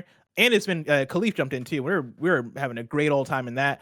I jumped into ranked, and then immediately I was put in my place. I was humbled. Nah, sit down. This ain't a kid. We were playing on straight up like the casual Apex mode and having a great time, and I was killing it. And then it was yesterday where I hopped into ranked with Rihanna and Khalif, and dude, we got decimated, just straight up decimated. And I was like, okay, well, at least on casual, I'm decent, but on ranked, that's where I get reminded. After we got cleaned up though, Khalif, and Danny got me a bit into that new zombies mode in Call of Duty Black Ops Cold War. Yeah, there's a mode called Outbreak, and Danny's apparently been obsessed with it. And I played it for the first time, and it was basically an hour-long session of this thing. And it is basically an open world zombies mode for Call of Duty. It's actually very interesting because you run around, you're completing objectives, you are fighting off points, and you're taking out zombies along the way. And once you complete a certain map, you then get transported to a new open world map, and you're basically doing that over and over and upgrading along the way. And I was shocked by how much fun it was. Like, it's been such a long time since long time. I've never really been into Call of Duty Zombies. I used to try and play back in the day with friends, on Black Ops 1 and on World at War and all that stuff, but zombies was never my thing. I would let my friends have fun, and I would kind of stay away because what would you do? You go do the dishes? You go do chores, chop wood? I'll go clean the house while you know what? You guys have fun. I'm gonna go over here, change your oil. No, I just back up and let them play because I was never super into it. And I've been getting into it a little bit more and more with Danny, and this new Outbreak mode, I was shocked by how much fun it was. It's fascinating. Like, it is very much an open world game with zombies, and so if that sounds up your alley, I'd definitely say, hey, give it a shot, because it seems like a real cool twist on it, which I appreciate. And the way that they handle like gun upgrades and all that stuff, again, very similar to how zombies is already, but I got a gun in that open world, and it was a legendary gun, and let me tell you, when I started mowing those things down, it felt great, Greg. I'm sure it felt did. Great. Not that much recoil, I'm sure. Oh, he where'd you go? I tried. It felt great. Bam, mic drop. He's gone from the show. I'm gone, and that's me for the episode. I meant to click to another window, and I accidentally clicked off. God, so that's my be. Don't do that to me, Bless. It's scary. It was an accident. Bear can't take that. Bear's heart can't take that. I know. I'm like in the middle of playing Cuphead right now too. Like, I'm already stressed. Blessing. Bear's doing so much right now. And then aside from that, I've also been playing Warzone with Fran and Nick and Mario Not Bros. I've been playing a lot of these shooters. Tweets going out there. Yeah, they've been getting me into it. I'm not as into it as Apex, but the more I play it, the more I enjoy it. We just wrapped up the Concrete Genie book club thing here that we're taking names for. Remember, you can go to patreon.com/kindoffunnygames. You can submit the names you think that segment should be called. Up next, of course, is the one and only Ratchet and Clank. What's your plan for that? Have you started playing that? Are you going to replay that? Where are you at with that? I think I'm going to replay it. I might stream it just as a thing to do, because that might be a fun way to go about it. I don't know if I'm going to finish it for the book club, because it's a game I've already played before, but sure. at the very least, I'm going to jump back into it. I may finish it. We'll see how much I get into it. Yeah, I started it the other day and did like 2 or 3 hours of it. Man, what a fun game. You forget how good that game is. How much fun it is just to play Ratchet and Clank. And like how fun like a lot of the voice acting is and the characters and all that stuff. I booted it up recently, not for this book club, just for whatever other reason. I think it's because I got my PS5. And I just started going through the first couple hours, and when you get introduced to what's his name, Captain Quirk? Yeah, Captain Quark. Captain Quark. Yeah, when you get introduced to Captain Quark, and like when you play as Ratchet and go through like the fun opening area, that's the tutorial of the game, and you hear the announcer and all that stuff. It has such a fun energy to it that I've always appreciated out of Ratchet and Clank. And it's that fun of them breaking the fourth wall, right? Where it is that they know that this game is timed with the movie, so they're doing a game based on the movie, based on the game, and they like make references to that. And when they run into the guy from the first one, and he like says goodbye, he's like, "All right, we'll see you at the next reboot. Like next time this rebooted, I'll be here, but otherwise I won't see you again." Like we'll save it all. Remember, start playing Ratchet and Clank, obviously free this month with PlayStation's. What do they call it? Not Play for All, right? Play at Home. Play at Home. That's the one. Play for All is GameSpot. Who? GameSpot. Oh, the stock people. What do you do with it? No, that's GameStop. Yes. GameStock. Yes. GameStock, of course, my favorite site. Time for hashtag PSILOVEPHOTOMODE. Of course, this is where we give you a challenge. You go out, you play video games, you take photos in those games, and you tweet them with the hashtag PSILOVEPHOTOMODE. Last week, I said, hey, Let's do indies. I just come off Maquette. I just come off Adeoye. Man, that name's never gonna roll off the tongue. And I said, go, take some photos of the indies you're doing. We got a few submissions here. The first runner up here is Nick, aka Roy, who sent in this photo from Mortal Shell. Blessing. Played Mortal Shell for like an hour on PS4 because loading times were so long, but that PS5 upgrade changed everything. Hashtag PSILOVEPHOTOMODE. This is a creepy ass photo. Yeah, this woman looks like some kind of weird, nun with glowing white eyes, a bunch of skeleton kind of stuff going on. It kind of reminds me of the dark elves and light elves from God of War specifically. I can see that. Not exactly, but like kind of that vibe, yeah. Sure. Yeah, that's definitely the vibes given off. Yes. So that's Nick, your runner-up. Congratulations. The Mortal winner, Shell, I kind of want to get back to Mortal Shell. I played it when it first released back in, I think it was August. And I fell off it pretty quickly just because I wasn't a Souls person. And that game has a pretty cool art style. Like, that was the first thing that kind of struck me, was there's like basically a button you can press to go concrete. You can turn into stone in order to counter enemy moves. And that had a pretty cool animation to it. So hearing that it runs even better on PS5 has me itching a little Interest bit. are peaked, huh? Well, don't forget, now you got Crash this week running better on PlayStation 5 with this PlayStation 5 version. You got Avengers next week, PlayStation 5 version. You got a lot of stuff to play. Don't worry about it. Then, your winner for the week is Orville Scott, who wrote in here. Before they got acquisitioned by Microsoft, Ninja Theory was trying to combine the quality levels of both indie games and AAA games, and they succeeded. Also, Greg and Bless, I'm surprised we haven't done a Last of Us 2 challenge yet. Don't worry about what we're doing over here. But an amazing shot here from Hellblade. Yeah, I love this. Lightning crackling all over the place. Yeah. Hellblade, a game I've started a bunch of times and never finished. Do you just commit to it? It's not that long. I know it's not long, and I know it's an easy platinum, but it's an easy platinum if I use a guide and look at all, it's a whole bunch of things. I don't know. I just haven't. I like it. I like the quality of it, but it never sticks to make me come back. But that's a great photo, Orville. So congratulations. Blessing, as tradition dictates, you get to pick what next week's photo mode is going to be, or photos you want. What do you want? Since Ratchet & Clank is the book club, that means that people are for sure going to be playing it, and so I'm going to make it the PSLF photo mode. Send me your best Ratchet & Clank screenshots. I'm actually not sure if that game has a photo mode, so you can get creative. Well, no, it can just be screenshots. I don't think we don't necessarily need the actual photo mode of the game, even though it's in there, because I think that's what stopped a lot of people from submitting indie things. You don't need the photo mode. You get a cool screenshot. You get some stuff in there. Go for it. Blessing, I have one final segment for you before we get out of here. But before I read the segment, I want to read the question. JLC3 writes in and says, Greg and Bless, did you ever pick a PlayStation Greatest Hits for 2019? I've scoured the podcast feeds and even asked the question on the Kinda Funny subreddit and in chats, but have never been able to secure an answer. I listen almost every week, but don't remember this happening. I know the odds of this question being addressed are slim due to the fact that it's off topic, and I'm probably missing an obvious answer. But on the off chance this was missed, could you please finish this segment for my OCD brain?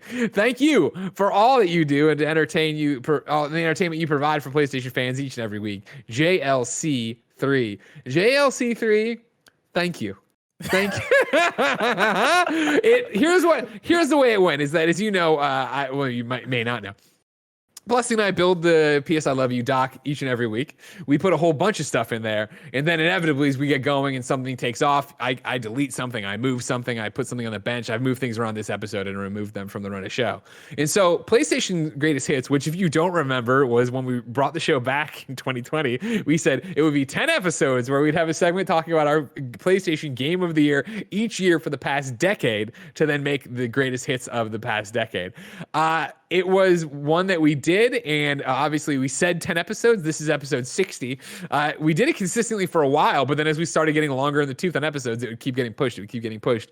And so the 2019 episode got pushed and pushed and pushed and pushed, and it got pushed so much that no one ever asked about it. So when we got to 2021, we just deleted it from the document. We're like, we'll start over, and if anybody ever fucking asks, we'll do it. So JLC3, you fucking asked. So let me bring you up to speed on where we are right now for PlayStation's greatest hits. For 2010, Blessing said Heavy Rain. I said Peace Walker. For 2011, I said Uncharted 3. Blessing said Portal 2. For 2012, it was unanimous, and we both picked Persona 4 Golden. For 2013, I picked The Last of Us, and Blessing is a traitor and picked Grand Theft Auto 5. Hell yeah. For 2014, it was unanimous, and we both picked South Park: The Stick of Truth. For 2015, it was unanimous. We both said Metal Gear Solid 5: The Phantom Pain. For 2016, Blessing said Overwatch. I said Uncharted 4. For 2017, Blessing said Nier. I said Horizon. And then for 2018, it was what was that, Barrett? What was that, Barrett? That was an ugh. Because there was what? No Persona? No Persona what do you want? 5. Yeah, you yeah, fucking there it is. There it assholes. is. Because Royal is the superior version of that I game. mean, but at the time though, you're whatever. Fuck you, Blessing. Fuck you. 2018, like I said, God of War Universal. And so 2019, to finally end a segment, 60 episodes in the making. This was here for the first episode of Volume 2. Let's go. I remember this segment used to nag me a little bit because whenever I would go, like by episode, it was probably like 20 or whatever, I would go and see that we still hadn't done it. And I would always be like part of me would be like, should I just add this back into the document? But I'm like, oh, Greg will do it eventually. And here we are. And here we are. Now we're here. The competition for 2019. This is not an exhaustive list by any stretch of the imagination. Just a list of the heavy hitters we're putting in there.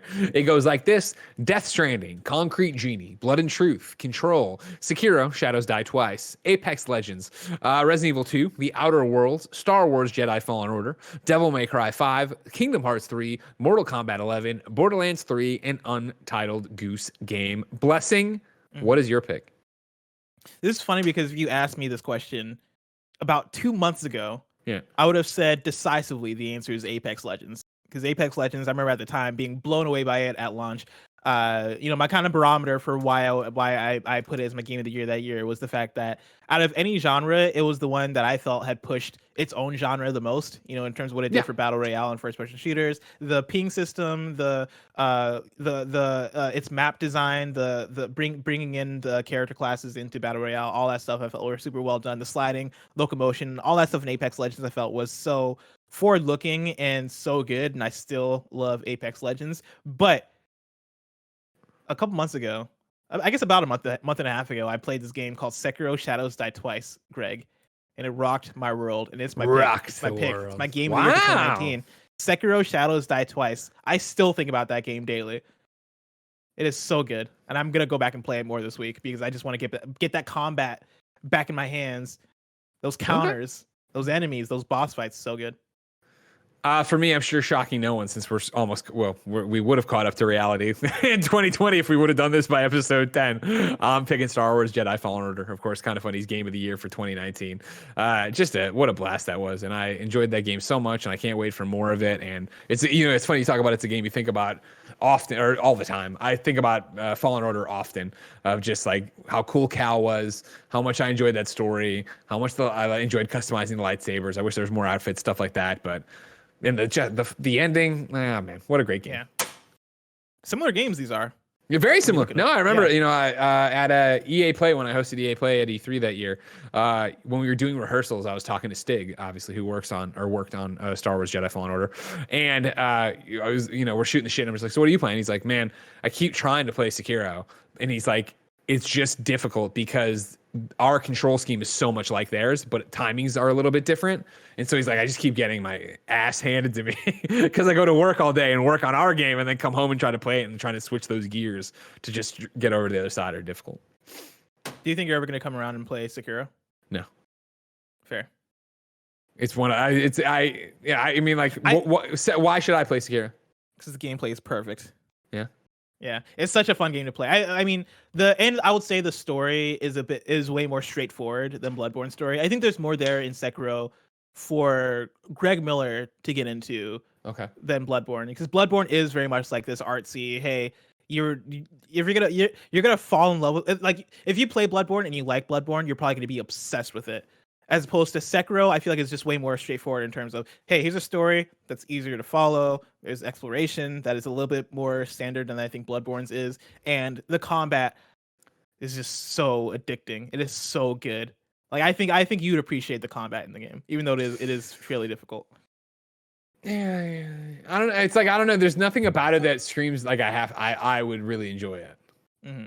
And for the record, I did start it, but this was obviously before I would have before I went through Bloodborne or anything like that. But I did start it. I did play it for sure, not finish it by any stretch of the imagination, but put a few hours. I'd also say I think it's a more enjoyable PlayStation 5 experience because it does have the uncapped frame rate, and it does actually take advantage of a lot of those next gen hardware features that makes it play super smooth and look super amazing. Like the actual enemies, just or the whole world, the whole game just looks fantastic on PS5. So if you want to test out what that hardware can do, I'm not gonna think about it, but I'll think about thinking about it. All right, okay, that's what I'll give you. You know that's all what I mean? ask. I got Crash this week on PS5. I wanted to get back to that. So you're gonna play Crash on PS5? Yeah, I've had it on PS4 for a while there, but then I'm playing Ratchet at the same time too now. I guess so. I probably need to finish Ratchet before I go back to Crash, but I've been wanting to tinker with it. I've been meaning to play Crash 4. I missed out on it last year, and that's one that I've been wanting to get to because Tim. I mean, obviously Tim speaks the gospel of Crash 4, but I believe him. Like I wanna get into it because I love me a good platformer. Well, ladies and gentlemen, what did you think of a good platformer? Let us know in the comments. This, of course, has been PS I Love You XOXO. The show is far from over. You can go to patreon.com/kindafunnygames. We're about to do a post show. Spoiler, it's going to start with Barrett talking to Blessing because I got to pee real bad. Of course, though, so you can go to patreon.com/kindafunnygames to be part of the show. You can be watching live just like Chance is, like Nick is, like Joshy G731 is right now. Of course, over there, you can ask questions. You can get the show ad free and you can have a good time supporting us. However, if you have no bucks tossed our way, it's no big deal. You can get every episode of PS I Love You XOXO free on youtube.com/kindafunnygames, roosterteeth.com, and podcast services around the globe each and every morning. Remember, start playing Ratchet and Clank. You got to get on that. That's this game's month, game of the month. And then also, you wanted photos from what? I already forget. Was it Ratchet and Clank? Ratchet and Clank, yeah. Yeah, you want photos from Ratchet and Clank. Do that hashtag PS I Love You XOXO. And go to instagram.com/Blessing Jr. Comment, get an iPhone. I enjoyed this one right here. It was Bermundez Matt says these would look real hot with an iPhone. So like they know, they know. They're already getting an iPhone is what I'm looking at. Joshy G731 said get an iPhone sent via Android. So like you're not alone, but we're gonna get this for you. We're gonna wear you down, Blessing. That's what it's all about. The worst part is these are the people watching live, which means that when this goes live, it's gonna be way worse for everybody. I'm gonna wake up and I'm gonna have so many Instagram notifications of people asking me to get an iPhone. Listen, if you have an Android, retaliate. Let's go over to Greg's Instagram. Let's comment on whatever the first post is on Greg's Instagram. I'm gonna get really upset about these 3 to 4 Android people still coming over. It'll take forever to load. It'll crash. They don't have the cookie thing they want. Right now, I'm looking at an image on Greg's Instagram of him and the blue guy from the Elmo from Sesame Street. What? And the blue guy from the Elmo. Oh, hold on a second. From the Elmo. The blue guy from Sesame Street who's not the Cookie Monster. Grover. I'm looking at a picture of Greg and Grover in cartoon version. Go over there. Tell them to get an Android phone because Android is the superior platform, even though everybody has an iPhone and ruins it for Android people. Greg, I hope you appreciate my comment. I can tell Greg is making a tweet right now. Quote, and the blue guy from the Elmo, Blessing Jr. trying to say Grover. Ladies and gentlemen, we got a post show to do, but until next time, it's been our pleasure to serve you.